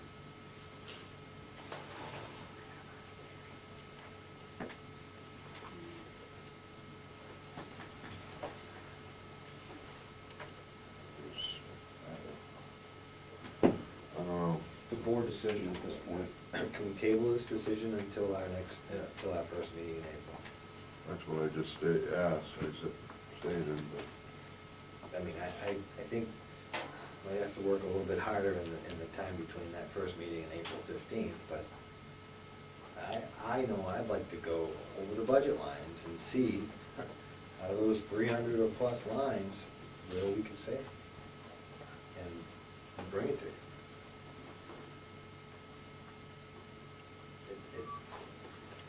I think we have the ability to sharpen a pencil and make some cuts without cutting jobs. If we give you the authority to talk to the association, Michael, does that mean when you come back, you can do is explain it in detail, black and white? Yep. And what, absolutely, that would allow us to at least present a plan based on following what our agreement is with the association. I want to get the teachers' input, I want to get the paraprofessionals' input, because this could have an impact on the school in general. So I want to work together to develop a plan, present that plan to the board at our first meeting in April. Without the authorization to notify for potential RIF, it's out of the question, because you won't have enough time between our first meeting in April 15th to determine what that would look like. I just want to cover our bases with what we agreed on with the associations. Well, The threat of a RIF, how would that ripple throughout the building? How many people would stack up? Hey buddy, how you doing? And you know what that would do to the morale in the building? it's already out there, it's on already out there. camera. They're sitting How here. many people are sitting here? When people know it's that amount of money, Ralph, They know. it's salaries. It doesn't have to be salary. So Claire, I think we should go ahead with it. I make a motion to give Michael the authority to begin speaking to the association so we can get a firm, black and white, this is what we have for a plan. I second it. All in favor? Aye. Aye.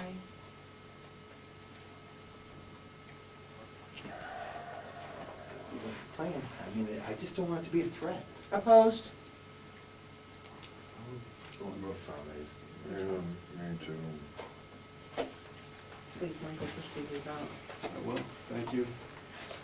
We could probably get the things together. Yes, I mean. Right, and we could look at it. Should we? Yeah, I would highly recommend the board looks at that budget as well. And we're fortunate right now because if you look at the reduction of the 10 students, our enrollment at high school is down by 7 students. So we're looking at three students right now, which is around $38,000. No cuts. However, that's a gamble, Right. because if we get, which we could gamble with, because if we get a couple students here and there, we're looking at $24,000 compared to $300,000. So there is some wiggle room. However, thank you for the authority to at least have the conversation and notify the union. It's not a threat. It's being proactive as to what could potentially happen. Thank you. That's all I have, Madam Chair. I was, trying to get, what, you said, when is competency-based education gonna start? 3 years, and that would be 18? It's 2018. September of 2018? I don't know the specific month. I know When we're the, given- for the start of school, of 2018. Correct. And is this a law? Is it mandated? Is it a rule that we have to do this? It's an educational, it's one of the rules and regulations that govern public schools. ED 306 is the rules and regulations for minimum standards for school approval. New Hampshire stuff. Hmm? That's New Hampshire or federal? No, it's a rule. It's a rule, It's a rule by appointed people. which is your State Board of Education, which Which- has the authority to establish rules. I don't like it. Yeah, I have a problem with that. I mean, we certainly don't want competency-based education. That's even worse than Common Core. But the problem is that these decisions are being made by people who are appointed. They're not elected, so they just do whatever they want. And there's no redress from the people in their schools. That's the problem, but, so it's Ed 306 rule. New business, 2015-16 school calendar. Madam Chair, on page 29, you'll see the draft calendar for 2015-16. Once again, I had the pleasure of working with Teachers Association regarding this. Staff were able to provide input. Mr. Gregoire was able to provide some input just for you to review this evening. If you would suggest any changes to it, we can have that discussion. I'll bring this forward to you for your approval. Steve? President's Day? No President's Day? It's not on here, Mr. Brown. Once again, The founding father of civil rights is not recognized. It's, No, it was January 18th, Civil Rights Day. the founding father of civil rights.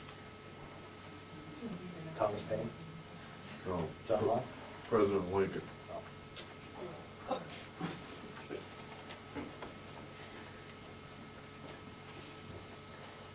Is there any suggestions, revisions? I have none. Just gonna slow this down. Yes, pending any snow days next year. We're looking at June 16th as our last day as an early release. And once again, we're fortunate that we can have have 4 days of professional development prior to the start of school, Mm. prior to the start of students That going to worked out school. well, right? Very well, Good. very well.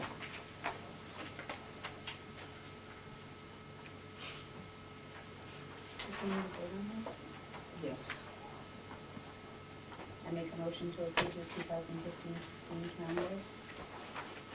I will second that. All in favor? Aye. Aye. Right. Next is the residency form update, just so we can give the board an update as to where we are.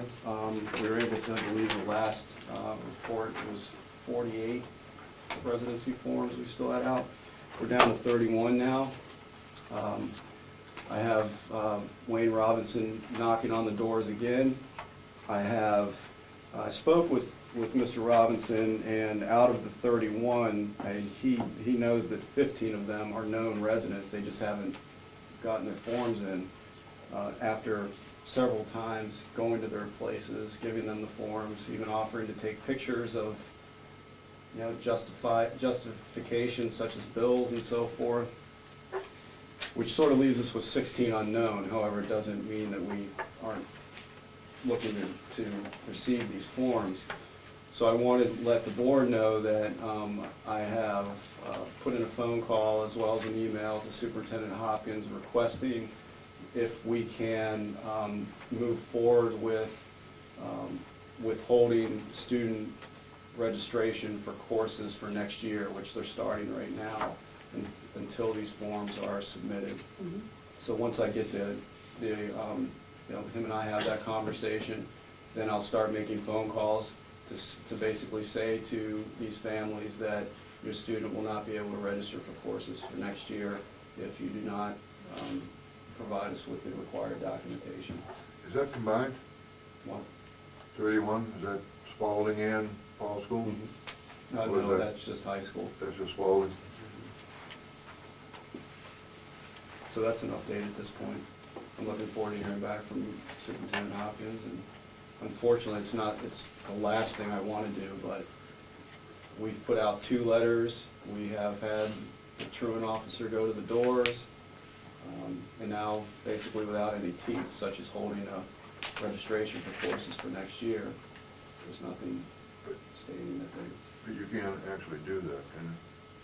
from signing up for courses, yeah, we're not denying an education, we're just saying you're not going to go through the registration process for next year until those forms come in.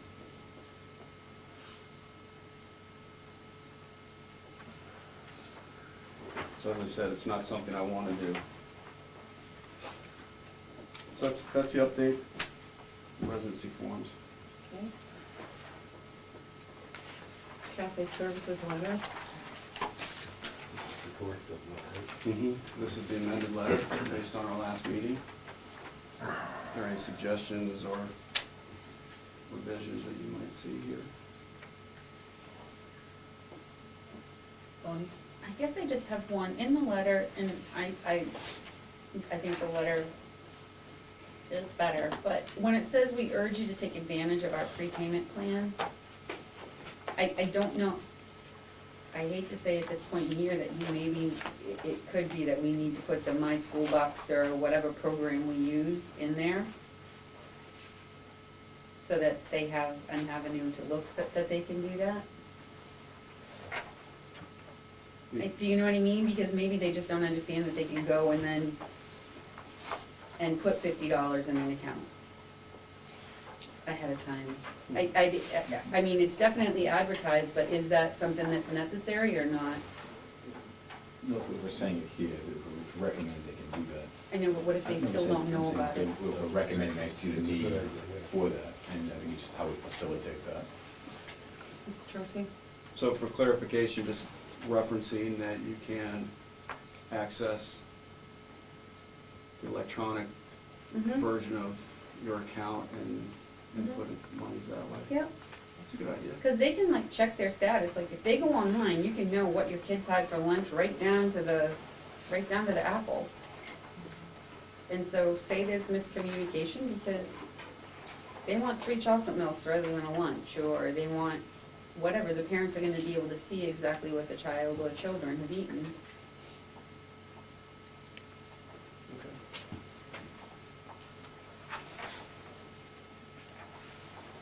Other than that, does it look okay? And if we put that reference in there, is it, That's what we said. send that out? Yeah. Yes.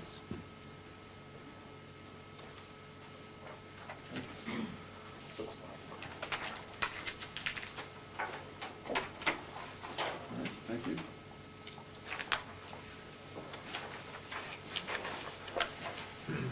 Next on your agenda, you'll see that there is the draft letter regarding parent notification for the tuition for non-disabled students in our preschool program. That's policy JFAD.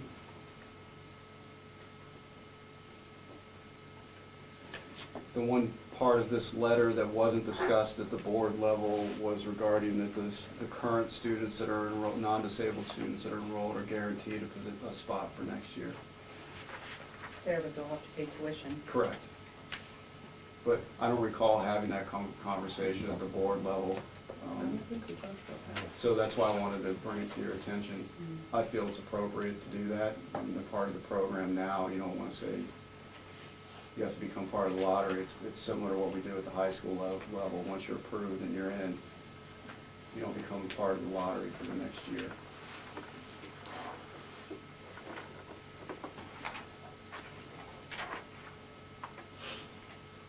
So is it okay to send this letter out by consensus? Mm-hmm. Should we approve the policy first? Good point, Bonnie. We should probably approve the policy before you send the letter out. Would you like to move to that policy? Can I just ask a question with regard to the letters? I think we need to also somehow inform preschool parents or parents of potential preschool kids that it's a tuition base. So is that something that you want us to put in the Wakefield Weekly, or how we make those kids, those parents aware of tuition? Kids that are great, that are not in the program, that are thinking. This is an from the option? beginning. Right. I think we need to let them know that the option is now tuition based. Mr. Tursi? I would say a notice in the Wakefield Weekly, because that goes home to the majority of the families. And that word will spread. I don't know how we would get that out to.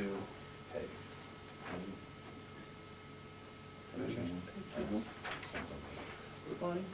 You, when you're doing your child finds, you can acknowledge that way. Some preschool parents, it might be their first time experiencing preschool, so they're not gonna get a Wakefield Weekly coming home. So that's not gonna be it's gonna be a good avenue for existing families, but new families it's not gonna touch. And PEG channel is also great, but if you have DirecTV, you don't get the PEG channel. So I don't know if, maybe it's as they call, you can, as they apply, you can say, please understand that, you know, in your option, this is a tuition-based program now. You can get the PEG channel even if you have DirecTV. You can? Yes, How do you do that? on the internet. Oh, that's right. There's what is it, cc3tv.com or something? What is that? Anybody? Priscilla should know. I don't know about DirecTV. No, It's on the internet. the The website? Yes, Or where you can watch the videos and that kind of yes, thing? on the website. That's just Clearview TV. CCTV3, isn't Yes, it? yes, CC3 TV, TV3. CCTV3.com. I just want to say, I do know for Time Warner Cable, if you have basic cable, you can't get the PEG channel. If you go on their website, you can watch it on their website. But not every parent may have a website. This is Well, regular no, TV they may in the not, but household. So, just be aware. So we can look at ways of getting it out. Well. We'll have Word to. out. Well, we'll make sure we provide notice of it at child find. We'll put it in the Wakefield Weekly and then just hopefully word it out. Library. Yeah. Yeah, we want to move policy JFAD. You gonna take public comment on that policy?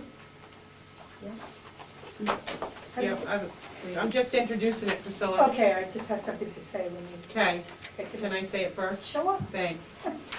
JFAD, tuition expenses for non-disabled preschool students for the second reading. We're moving it ahead so we can coincide with the letter if everybody's following.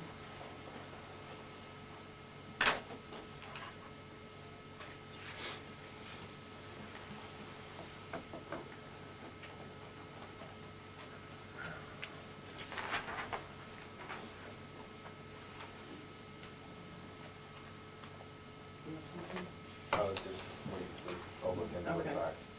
Now, public input. Priscilla? I just wondered how the tuition money will be accounted for. Will that go into enterprise fund or offset revenues or spent or general fund? Just what are you gonna do with the money when it comes in? Next person? Comes in as unanticipated revenue, it's reported as a revenue on the revenue side of the budget. Okay, thank you. Help offset that deficit, wouldn't it? Anyone else? Nothing, guys? I'll make a motion to approve JFAD as written. I'll second that. All in favor? Aye. Aye. So Madam Chair, we can look for consensus on the letter. Okay, going back to the letter, is everything, I concur. everyone's good? Well, Steve? Okay. You're welcome.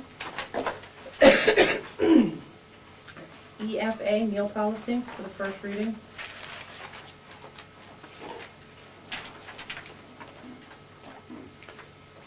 So you can see where there's strike-throughs and bold italicized words are the recommended amendments from our last meeting.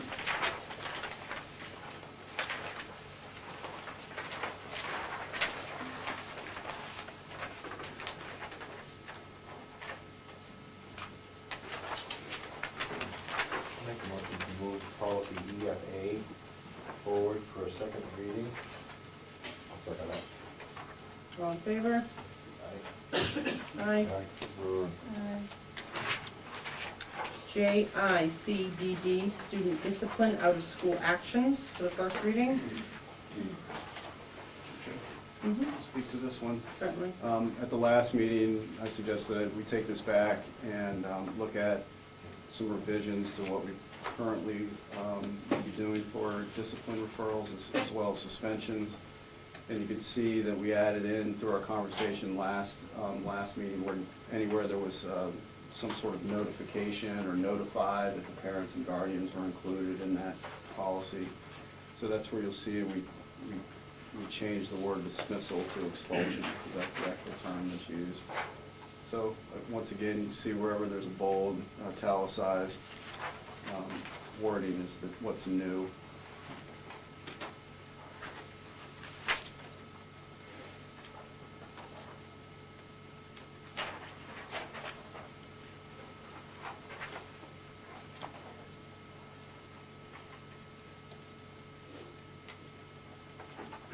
Well, If this is forwarded for a second reading, it would be the next reading, all of the strike-throughs would be gone and the new wording would be inserted.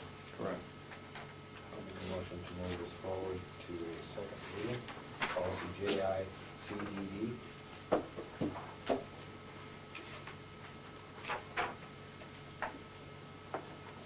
I'll second it. All in favor? Aye. Aye. JICK, Pupil Safety and Violence Prevention Bullying. For the first reading.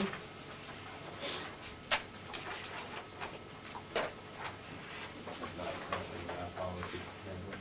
No, this will replace the current policy. So if this policy makes it clear the second reading as an approved policy, we'll also be requesting of the board to remove the current policy if this passes.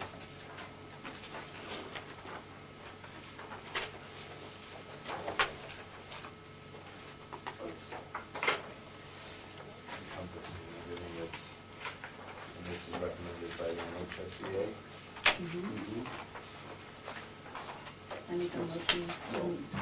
I make a motion to move forward to the second reading of JICK. All in favor? Aye. Aye. Well,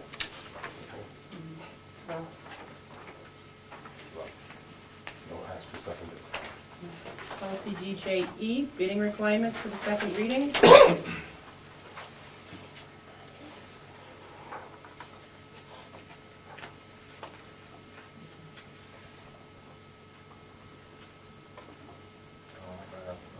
I am. That's okay. Any public comments? Okay.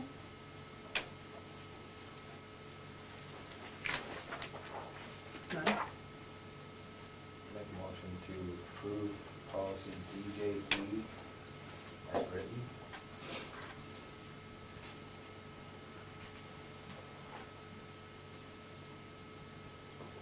I'll second that.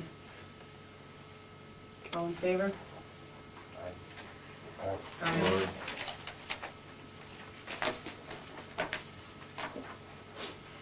Policy BDG, school attorney. This is for review.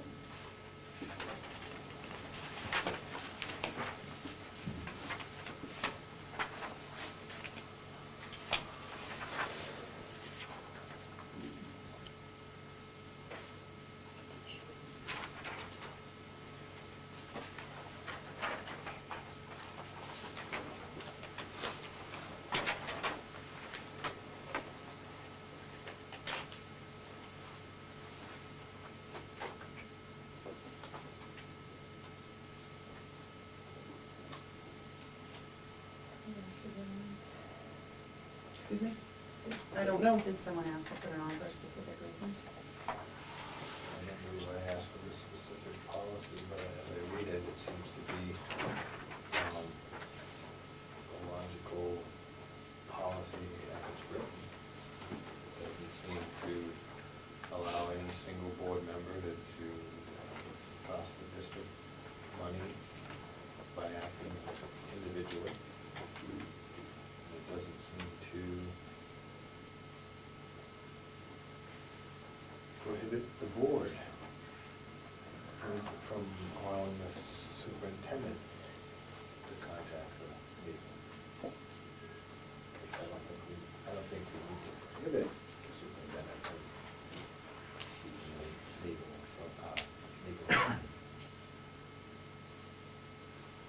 I don't see any problem with it. Madam Chair. Yes. This came on the agenda as a request from our last meeting, so it was discussed at the last meeting Okay. and asked to be put on the agenda for review. So you could review it and reaffirm it if that's what you feel, I'll make that a would change it. I'll make a motion to reaffirm DGD. Can I- BDG. Yes. On the second paragraph, assistance may be on behalf of the school board instead of in. The first line in the second paragraph. Decision was agreed with us. On. That's good snag. I'll second Bonnie's motion with the amendment to reaffirm the policy BDG. All in favor? Aye. Aye.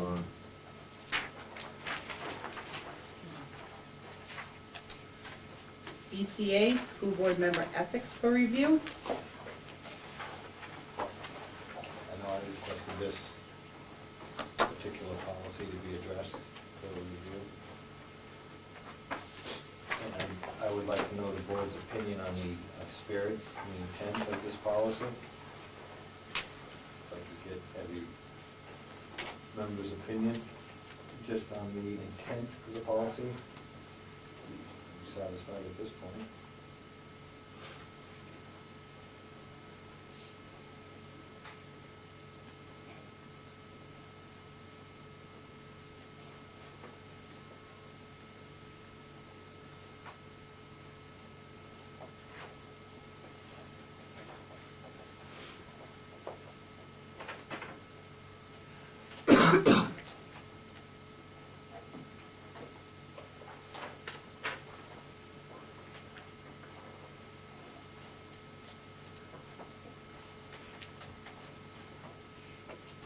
Anybody have any comments?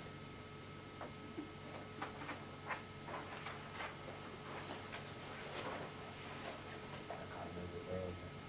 I was hoping to get school board member opinion on the intent of this new company.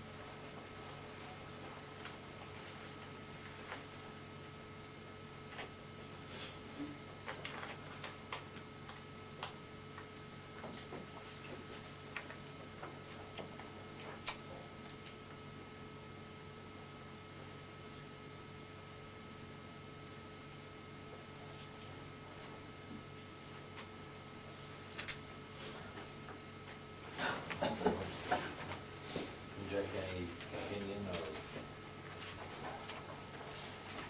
insight? No, please, give us some insight, Ralph. I'm hoping, I've already said that, I understand what the policy says. I'm looking for other people's comments. This is the third time this policy has been on this agenda. Yes, On this agenda? on our agenda. This is the third time, I believe, that this policy has been put on the agenda for discussion.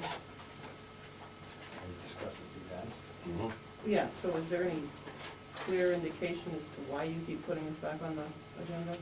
Maybe I don't feel as though all school board members abide by this policy. I agree, not all school board members do abide by this policy.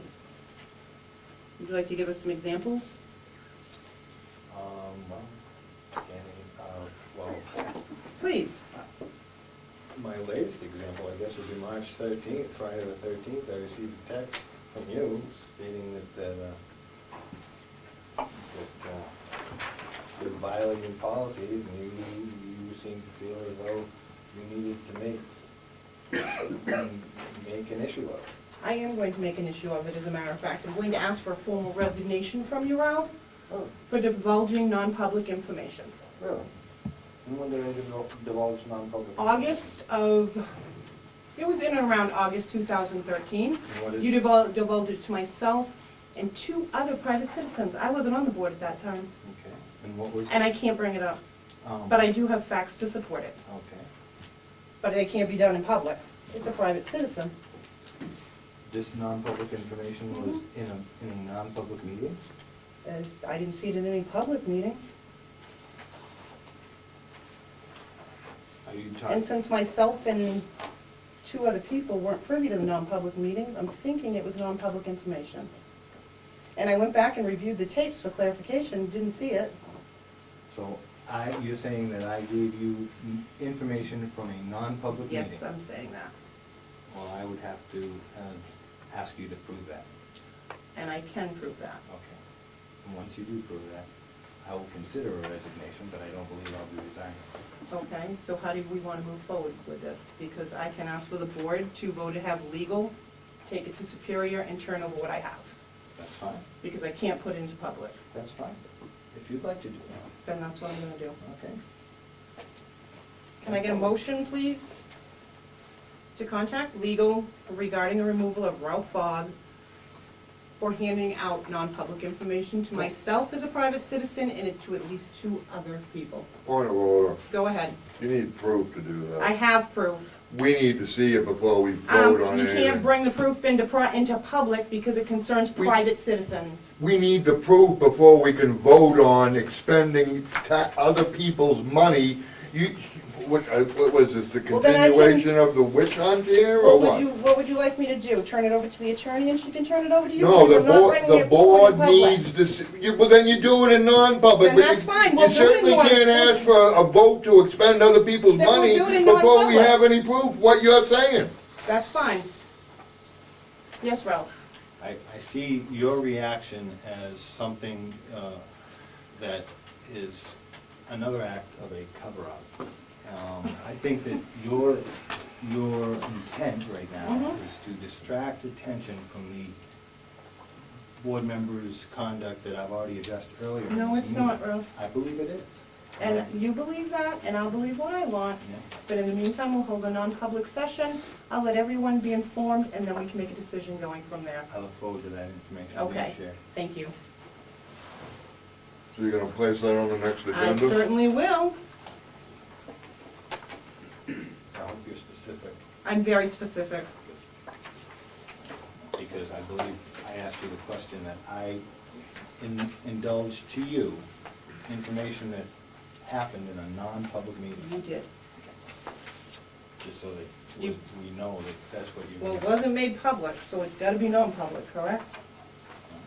All right. It had to have happened in a non-public meeting, yes. Right, because it didn't concern, it wasn't you privately, so it couldn't have been public, it had to have been non-public. Mr. Tercey, could you place that on the agenda, please? Go down to BA. Yes. BCA? Yes, unless you have anything else. Well, I would ask that you don't text me messages that seem to me to be threatening. I weren't threatening. In order to. I said, I In order told to you. silence the board No, member. I asked you, and you said, let's I will- talk about this. So I said, okay, we'll talk about this. That was it, Ralph. So, Well, we'll share That's- we'll share we'll- the text. Do this in non-public. we can. KH, public solicitations in schools.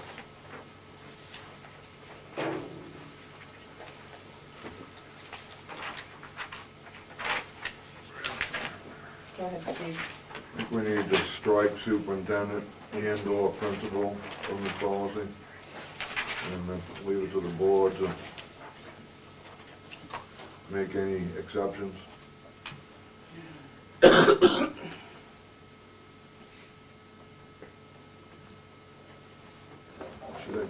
I'll make that a motion.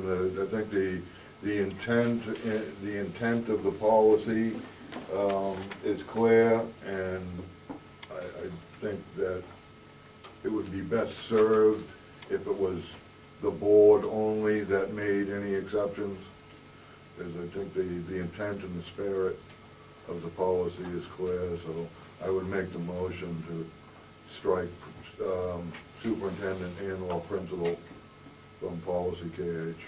I'll second the motion for discussion.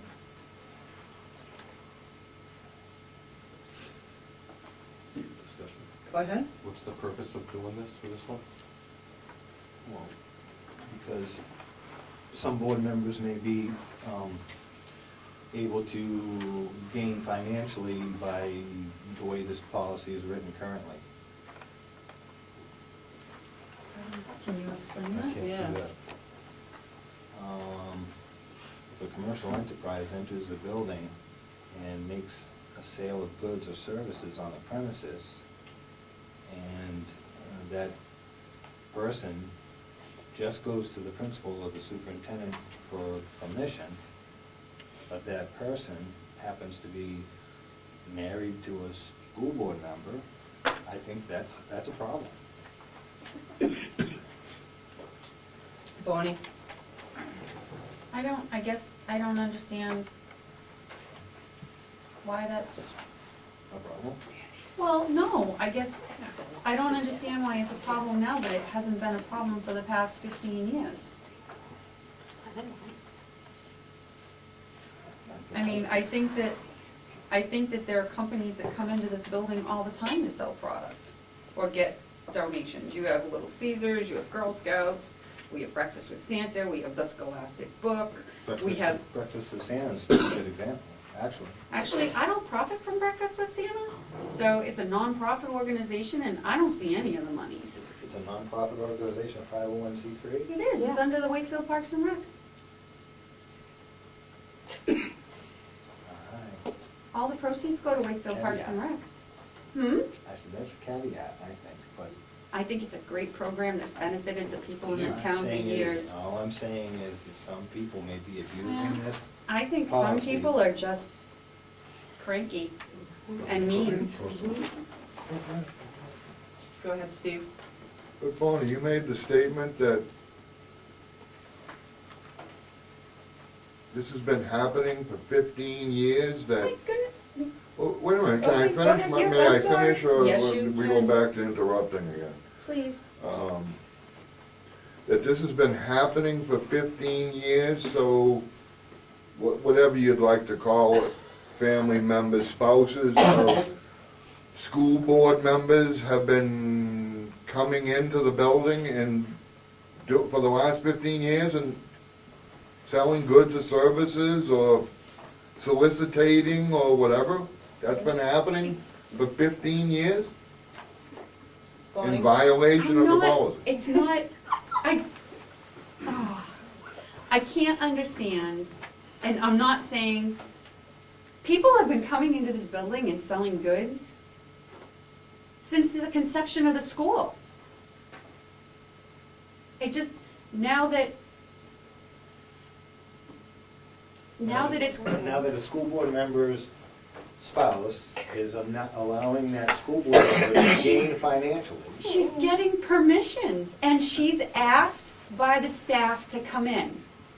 Well, no, but the So if our So that's why- superintendent and principal has no problem with this, no one's saying that the said person has to buy anything, but the staff are asking for her to come in, why should things have to change? Now, he's not making the decision. I would think it would be more of a conflict of interest if they were making the decision to have their spouse in. I think it's great that the administration is making the decision. Personal. It's right now, it's personal and petty. Ralph? Can you tell me, Mr. Gregoire, how many other people have enjoyed coming in here and making money? As Ms. Sear pointed out, we have Scholastic Books, we have Little Caesars, we have Books Are Fun, we have Grand Canyon University, we have Phoenix have come in. Mrs. Willett has come in to do that. But yeah, we've had, doing this, I think would impact all of those sales. Yes, Mr. Brown? But the problem is if a school board member is receiving a financial gain. That's the problem. And apparently that's been going on for 15 years. I don't see it anyway. I'll tell you that. I'm glad it's a joke.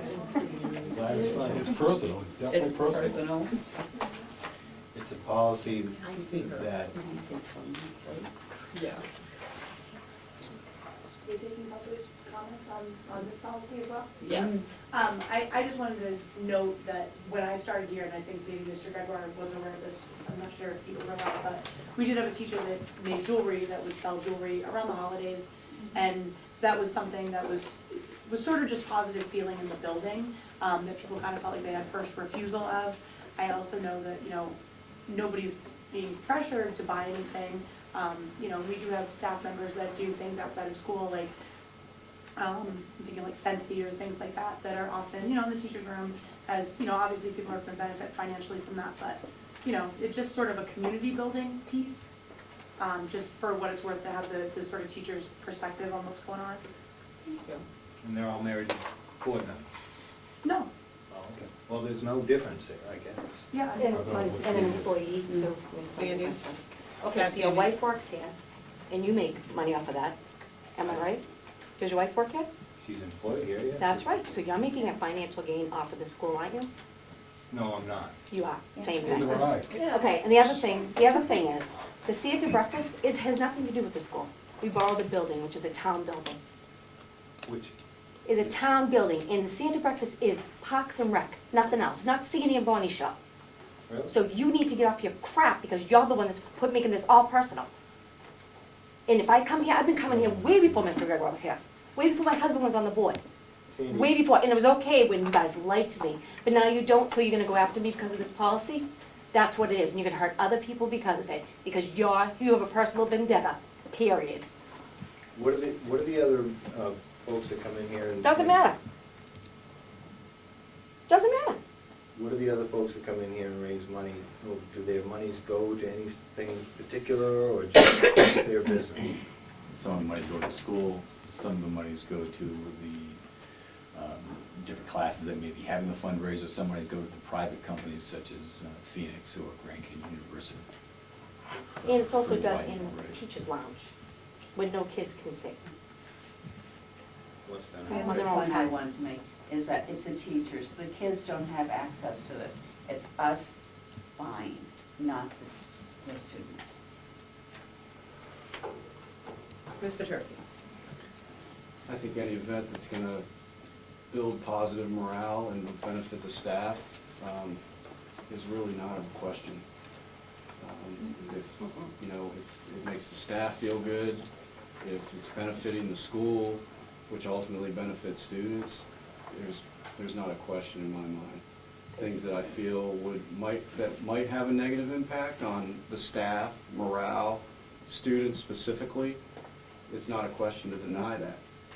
But for things that have become somewhat of a tradition for the good of the school and the good of the community, it's not a question. Not to mention I volunteer painting the walls and everything else too, it's not like I just take from, I give back. Well, I'm wondering, what good for the school or the It's a community teacher. did it provide, your services? When you came in, Have you not heard of Sandy Willett, handmade by CDO, that everybody seems to like and buy stuff from me, whether I'm in here or not? People ask me, I didn't ask to come here, people asked me to come here. so people asked you to come here, Yeah. and then you went to... I went to the principal, asked permission, like you're supposed to do, all the way back to Mr. Troy, and nobody had a problem with it, except for you now. Because it's personal now. Actually, I think... So you didn't have a problem with it last year when I did it, when your wife buys stuff for me, and the year before that, and the year before that? You didn't have a problem with it then? Sandy, I think you brought this policy to my attention because you said it was there that, and people in the past board made an issue of it because you were doing that. They did, and then if you read it, but why are you bringing it up now, Ralph? You were on my side then. I'm always on the side. Yeah, you're always on my side, yeah. Yeah. Mm-hmm. I want to know if this policy is fair and if it allows... It is fair. It is? Yeah, because anybody could do it if they asked. And I did the right things, the protocol I was supposed to do.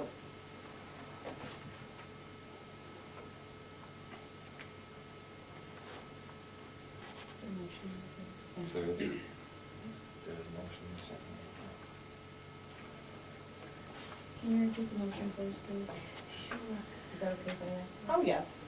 Okay, Steve made a motion to strike the wording superintendent and/or principal from the policy. And I could be wrong, but I believe Bob seconded it for discussion.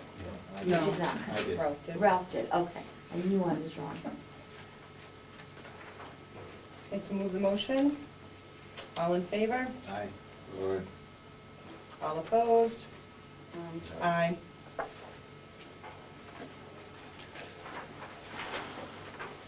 Bonnie? Can I make the motion to reaffirm KH? You certainly can. Wait a second. I'll second that. For discussion? For discussion.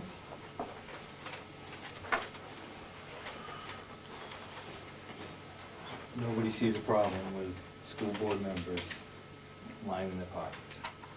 Yeah, I make $1 million. She's not a school board member. No, you are. Yeah, I don't get any of it. Yeah, separate account, you wanna go check?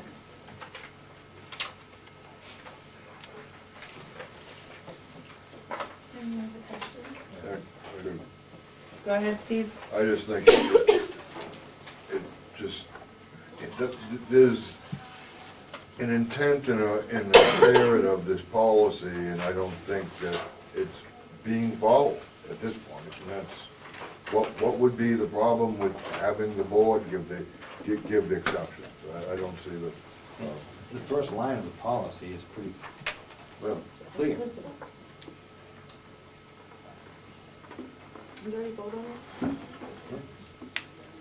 And now the vote is to reaffirm. Ralph, can you stop, please? I'm just looking at the intent of the policy. Thank you. Okay, we have a first and a second to reaffirm. All in favor? Aye. Right. Aye. All opposed?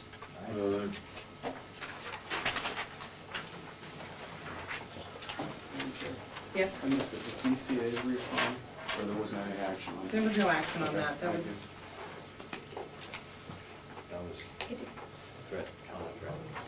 It has been reaffirmed. BC, It- yeah, it was. It's been It was. reaffirmed It was- recently, It was like, review. like 3-4 weeks ago? No, I didn't hear any No, like, action on it, when that's it why I was, questioned. no, not on this time, but before it was. That's why I asked.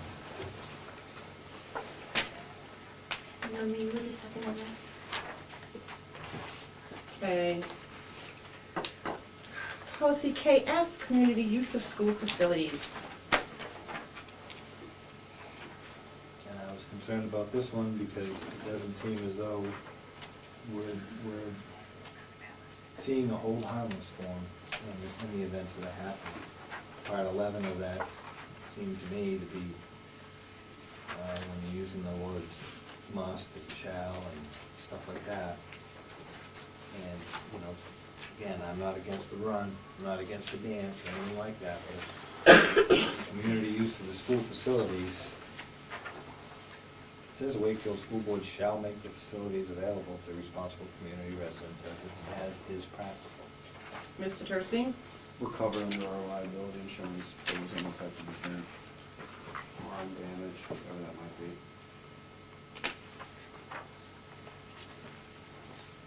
So I just want to reiterate that fact. So we should strike part 11 out of there? Is that what you're saying? No, I'm just saying that if something was to happen, we're covered by and what's the aggregate on that? insurance. I don't know if that would. Well, try to make sure that we had enough then.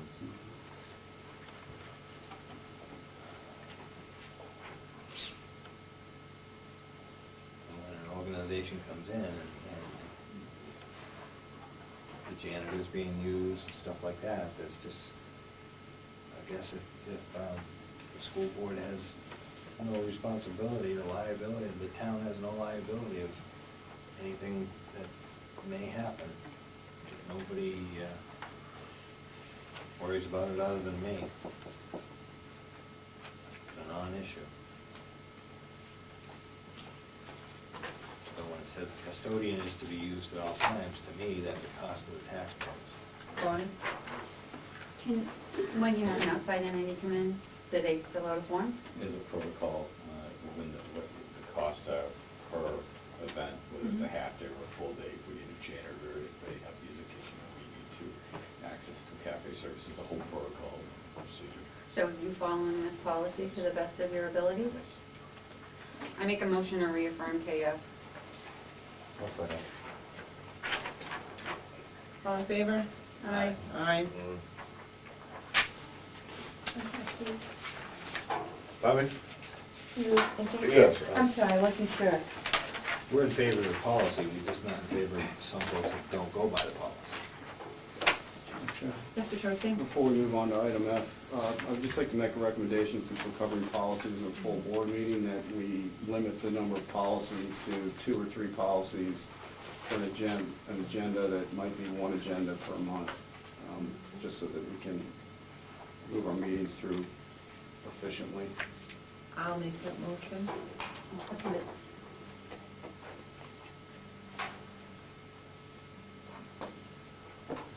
All in favor? Aye. Just for clarification, 2 or 3 policies per meeting? No, per so you don't have policies on every agenda, So it'd be every other agenda. which would provide for a systematic review of policy, unless there was a policy that needed to be reviewed because of the situation or an issue that we need to tackle. And there's exceptions to that, obviously. Possibly 36 policies reviewed a year.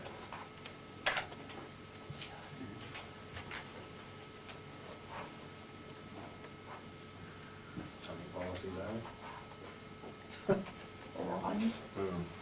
It's a lot. During the term of a member who will address maybe 100 and Can we bump that up a little bit? I'm just making a recommendation to I would minimize say the number. three total policies per, 3 a month, yeah, but that's not 3 per agenda, it's 3. that's 3 per every other meeting, so it's Right, a month. 3 a month, that's not a lot. Bonnie? I'm just gonna say this from when I was on the policy committee, now and then, is what we did is, every year, a couple times a year, the New Hampshire School Board Association sends out their changes of policy. We would go over the policy, any policy that hadn't been reaffirmed or touched within the last few years, we would make a decision going forward as the policy committee, which ones of those held precedence, like the JICK. The policy that's replacing is passé now, so you have to move forward with doing one. But that came as a recommendation last fall, this past fall, from the New Hampshire School Board Association to reevaluate that. So how we always did it was that way, and if something came up that was precedent, then it got put on as well. And what did we do, like, when we did policy meetings, I think, what, 3? 2 or 3. 2 or 3 every meeting, and that's how it was done, so it's just practical. Every meeting is 6 a month, but we want to reduce it to 3 a month. Policies, Mr. Fogg, used to be once a month, like facilities.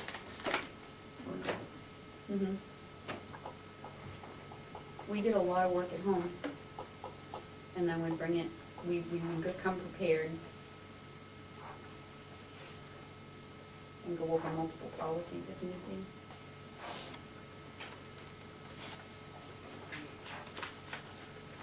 Okay. Was there a motion? That was them. Well, Norman made the motion to have 2 to 3 policies on one agenda per month. Bonnie seconded it. And we started the vote and then not on question. So, all in favor? Aye. Aye. I'll close that one. I'm opposed also.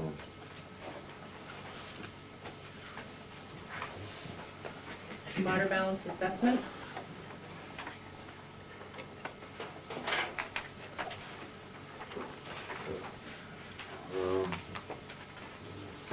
I'd like to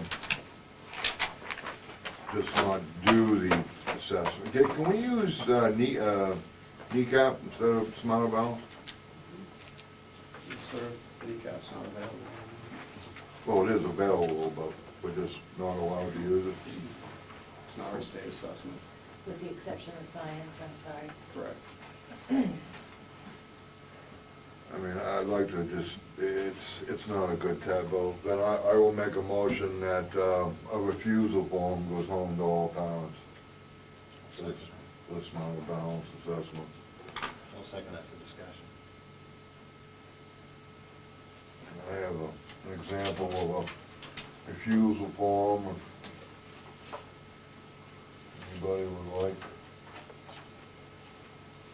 one. That's it.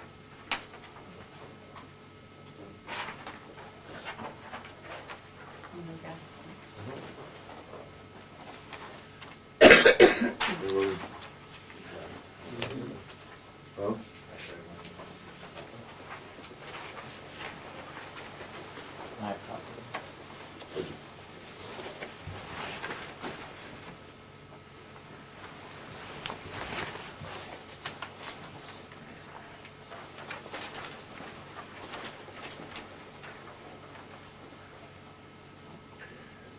That's what, in that rule, Mr.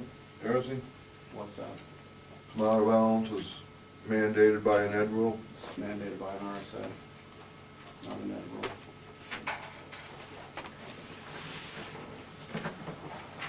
Do you happen to have that off the top of your head? It's the requirement to participate in the state assessment. I say it's a 193. 93 is Yeah, don't quote me on that. I can probably figure something out.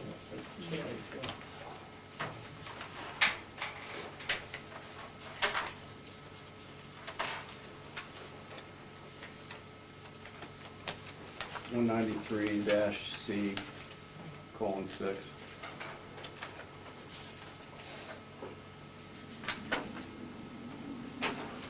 Again, I'll reiterate the fact that we do not have the authority. But the parents do, and that's the whole point of the exercise, to remind the parents that they have the legal right to refuse assessment, especially when it's psychological in nature, psychometric testing, assessment rather. Parents do have the right. Madam Chairman. Go ahead. If we send this out as a school, then, again, we are providing, basically stating that we do have the authority to promote students opting out of the Smarter Balance assessment, and we do not have that authority, and I highly recommend that we do not do this. The reminder. So I know you don't like it, but, you know, the parents need to be reminded that they still have the legal authority over their children, and not the New Hampshire Department of Ed. And all parents need to refuse this assessment, because it's not good. Bob? I agree with this, but I understand what Mr. Trishie's saying. If the school cannot send this out through the school, we have to have another avenue. What other avenue is I there? don't know, that's what I'm trying to think myself. Mr. Tercey? As I stated earlier, I recommend we take it on as an individual basis. Those parents that are, going to follow through with this already have that understanding, and we'll address it at the school level. Ralph? I remember talking some time ago about when we were trying to get the community involved in the vision and all that. One comment from me came about encouraging our students to have independent thought and individualism. Can you tell me how this Smarter Balance assessment encourages independent thought and individualism?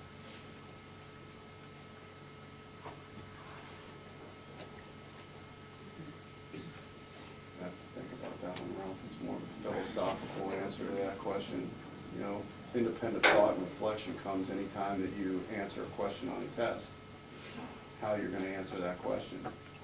Or particularly on a language arts question where you have to draft an essay. That's independent thought based on a prompt. Or is the answer to the assessment based on what they remember, what they've been taught? Do they remember what they were given to? That's part of it as well. Absolutely. But assessments in general don't impede independent thought in the sense that it impacts how they're going to operate in the future. It's a snapshot of what their thoughts are at the time, based on prompts. It might not impede them, but does it encourage? Bob? What I don't like, and tell me if I'm wrong here, it's 2 hours for 12 weeks, 2 hours each day for 12 weeks? No. 2 hours a week for 12 weeks, right? The window is 12 weeks. So that's 4 days, basically, of this testing. No. No? Mary can answer that. 4 days per student, correct? It's a total of 4 days, but it's only 2 hours per day for 4 days for each grade level. Mhm. So each student is 4 days worth of testing. 2 hours. 2 hours per day We had that. But over the whole time frame, I'm saying. This actually is a smaller amount of time than we took for the kneecap for each student. It is a shorter amount of time than kneecap was for each student. I was under the impression it was about 4 days per student for the whole test to be complete. And that's the recommended allotment of time. That's a It's lot. 2 hours. Yeah, some students will finish earlier than that. So on the max amount of time, each student would participate in this assessment for 8 hours. So it over is 4 days, up to 4 days, basically. Up to 8 hours. Okay, total, okay. And this is just one assessment. How many other assessments are being given? We assess using Ames Web, which is a quick assessment. We assess using NWEA, which ranges anywhere from 45 minutes to 60 minutes per test. And then obviously classroom assessments that are happening all the time. But aren't there up to 7 assessments per year that are given to the children?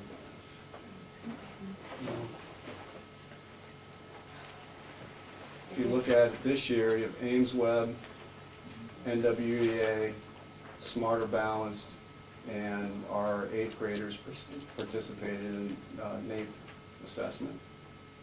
That's 4. And we'll have the kneecap science. And kneecap science, which is 5. 4, not all grades. Just two grade levels. I think there's far too much assessment and not enough education. Can't collect data without. Well, that's what this is. The federal government started Smarter Balance. Old business? Oh, Oh, go ahead. well, but, so we didn't, I believe that there was a motion and a second on the floor. Oh, that's right. There's a motion and a second, all in favor? We can't do it. Right. You have the authority as a local school board, you've been elected, you have the authority. You choose, you can vote it down, that's no Well, I problem. want to do the right thing, Ralph, that's what I'm I saying. understand. But what's going on is, So, all in favor? Aye. All opposed? Aye. Aye. thank you. You're welcome. No old business? Just have one thing, Madam Chair, just to go back on the manifest. So how would the board like for me to proceed on that one invoice? I do find out that the contractor is certified to do that type of work. Pay the invoice, or does that have to come back to the board? How do we get this invoice resolved? I'm sure we were told that the contractor was not a qualified licensed gas technician. Gas fitter, I think. So if so, oh, sorry. But he's a business, so that doesn't mean that he doesn't, it doesn't mean that he doesn't have one working for him. That's- So I don't know which personnel came into the building on that one particular thing, but I don't know who his employees are. Bob? And the reason I brought this up to talk about it, for you to look into is, it didn't actually say he actually did pipe fitting and gas. He worked on it, but did he open up the lines and do the pipe fitting? It doesn't actually say that. Yeah, that's my, through the investigation piece, how, I just need clarification how to proceed. Does the invoice have to come back to the board because it wasn't approved, or do I have the approval to move forward on paying the invoice? I just don't want to hold up the invoice if there was somebody that came in here. Wouldn't that have to go through a manifest? So hold the check to the next manifest? Is that? Well, wouldn't it have to go through the manifest? Right now, it's not, it's not part of this manifest, so It would be the next one. I would think it would have to be a part of a manifest. Because if you start approving invoices that aren't part of an a manifest, not, but you don't know what other invoices could, I think it would be cleaner if it was done through a manifest. I think that's what we said, anyway. Okay, just looking to see how to proceed. Because if I found out tomorrow morning that everything was fine in the sense that the person working on it was certified, do I hold that check for 2 weeks until the manifest is approved? That's all I needed to know. Looking through the manifest and the bills and the checks and all that stuff, if we have a question on something like that, I think we should have a right to find out information before we actually pay that bill. Sure. You know, and if we need to take it out of the manifest payables, basically, we should have a right to do that. Yeah. We do, Okay. we do, but I think the point it's dangerous to start paying invoices that are not part of a manifest.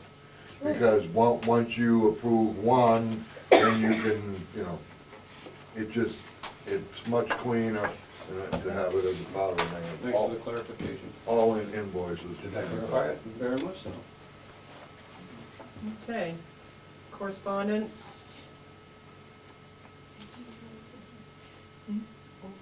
Oh, old business? Get jumbled around tonight. No correspondence, comments by the public? Yes, you never answered my question of why you're moving forward to withdraw from the SAU. I haven't gotten a good reason.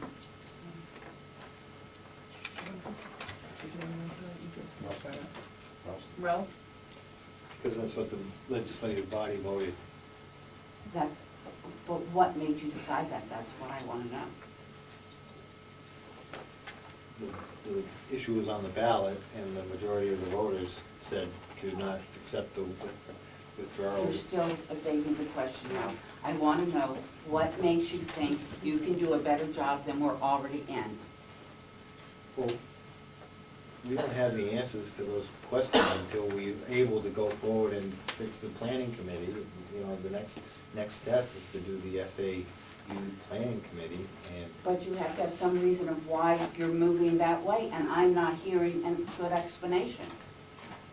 the only reason I can come up with myself personally, I don't know about the whole board, but. I'd like to know the board's view, not yours. Okay, thank you.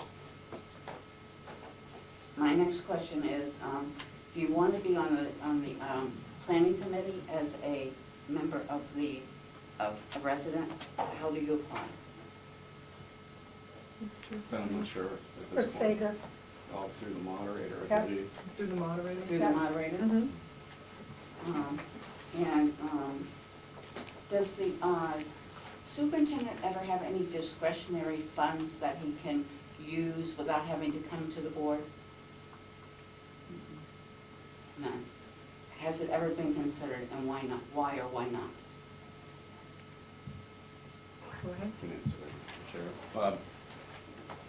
I understand your question. First of all, I wouldn't want to have discretionary funds. I'd want to work within the lines that have been approved as part of our budget. Discretionary funds in general are open to interpretation as to how you spend them, and I think that just working through our approved operating budget worksheet is the best way to go, most transparent way to do that. But, when things, have to be repaired in the school immediately, and you have to have the funds some way. I mean, I know that in Dover, they had a limit, it wasn't very much, I think it was $5,000 that the superintendent could use. And up to that amount, if something came up that they need, between board meetings, he was at the discretion to use.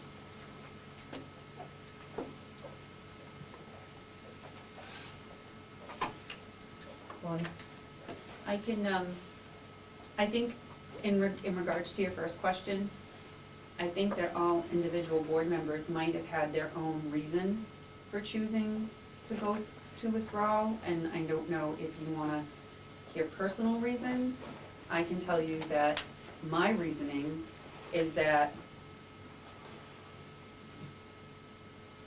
Milton and Wakefield are going on a different educational avenue. They are going towards Common Core. We are going, and you might not agree with me, and that's fine, but I'm just telling you. And we are going in a different direction. I find it very difficult to come to the joint meetings and have tension over what our administration, can they go to this conference because it supports Milton? Can't they go to this conference because it supports Wakefield? And that we had so much, there's a lot of animosity that the tension, not the tension, but the directions that they're going are different. And the division of time was a concern for me, because I wanted them to be able to better themselves to make Milton successful, but I also wanted them to be able to focus directly on us, and I'm thinking that that might be an avenue. I think financially, we might be better off because the percentages that we pay and the weighted vote that they have. And I think that in moving forward, I would think that if we could have an administration solely focused on the children in this community, it might be greatly more advantageous to the kids that are here. We need successful, town-orientated people that want to step up and be an active part in this community. And I think that if we can make it smaller and more focused, that the kids here might have a better advantage. And that's just me. I don't know what the other three thought, but I want that for my grandchildren. So you were feeling that the superintendent's duties were being pulled more towards Milton than towards us? Not necessarily, but if you can imagine, there's only so many hours in a day. And say there's something extremely important that he needs to do because it's part of something on their end, doesn't mean that we're not having 100% focused on us. They have the same thing happening to them though too, when he has focuses on us. That's it's my being point. taken away. So why, if we can do it more successfully right here, why would we not investigate that? It hasn't been investigated in the past, but yet it's something that is entirely possible, but we just haven't had that chance to really look at it and really question it. And they have, I hate to say, but they're the ones that got me thinking about it. Because when they asked for removal from us, I remember that. it opened up an avenue that I hadn't even considered before. Didn't we have to consider it because they were considering it at that? Absolutely, So- but So now we've put them into the same position that they now have to seriously consider being their own SAU as well. we put them into the position that they asked for in the beginning, is how I look at it. And it kind of opened our eyes a little bit, you know, because we had a few meetings about this, and we actually crunched some numbers, and what we saw from our first crunching numbers was pretty good savings if we could do it. If it could happen. That budget was, in my opinion, sorely not ready to even consider moving forward. There were 62% of your line items that were zeroed out. A big one being that there was no place, you didn't even have any monetary figure for housing for where it would be. And that to me was a big one. I agree. We haven't. And unfortunately, I was kind of, as a resident, upset that it was even on the ballot. I don't think you were ready yet to even go there. However, I'm very glad that it will be brought to the public, you know, once, you know, if it gets approved by the state. So I take it this possible RIF was discussed with the teachers and paras before it was brought to the board? Hence the turnout? Or these people just automatically showed up? I would imagine it's You because mean the after budget. Mr. Tercey came and spoke to us about the ramifications of the budget, and then just said, you know, this is what's going on. He didn't mention anything at that meeting, but I think it was pretty obvious to us where that was going to lead. Thank you. Thank you very much, Liz.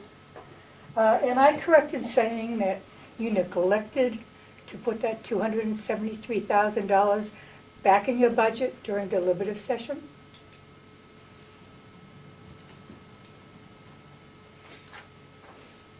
Neither Barbara nor DRA evidently caught this. Is that correct?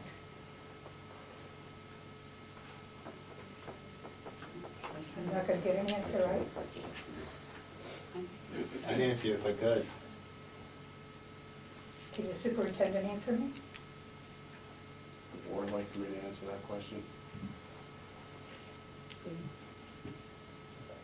At a deliberative session, only the voting body can add a number into that through a motion, and there wasn't a motion made at the deliberative session to add those monies in. Are you saying the school board member could not add that money in? School board member could have made the motion, the budget committee member could have made the motion, any resident of Wakefield at the time could have made that motion, not the superintendent or the attorney. I understand that, but nobody on the school board chose to add that money in. You neglected to add that money into your budget. So now you're threatening a RIF. I think it's a scare tactic. I think you have a transfer fund that you could put $1 in and transfer your Title I and Title IIA money into it.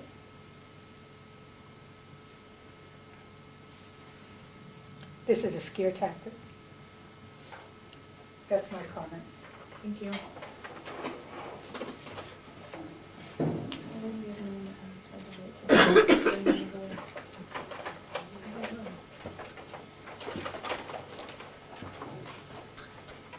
Make a motion to go into non-public session pursuant to RSA 91-A, semicolon 3, 2B, contracts.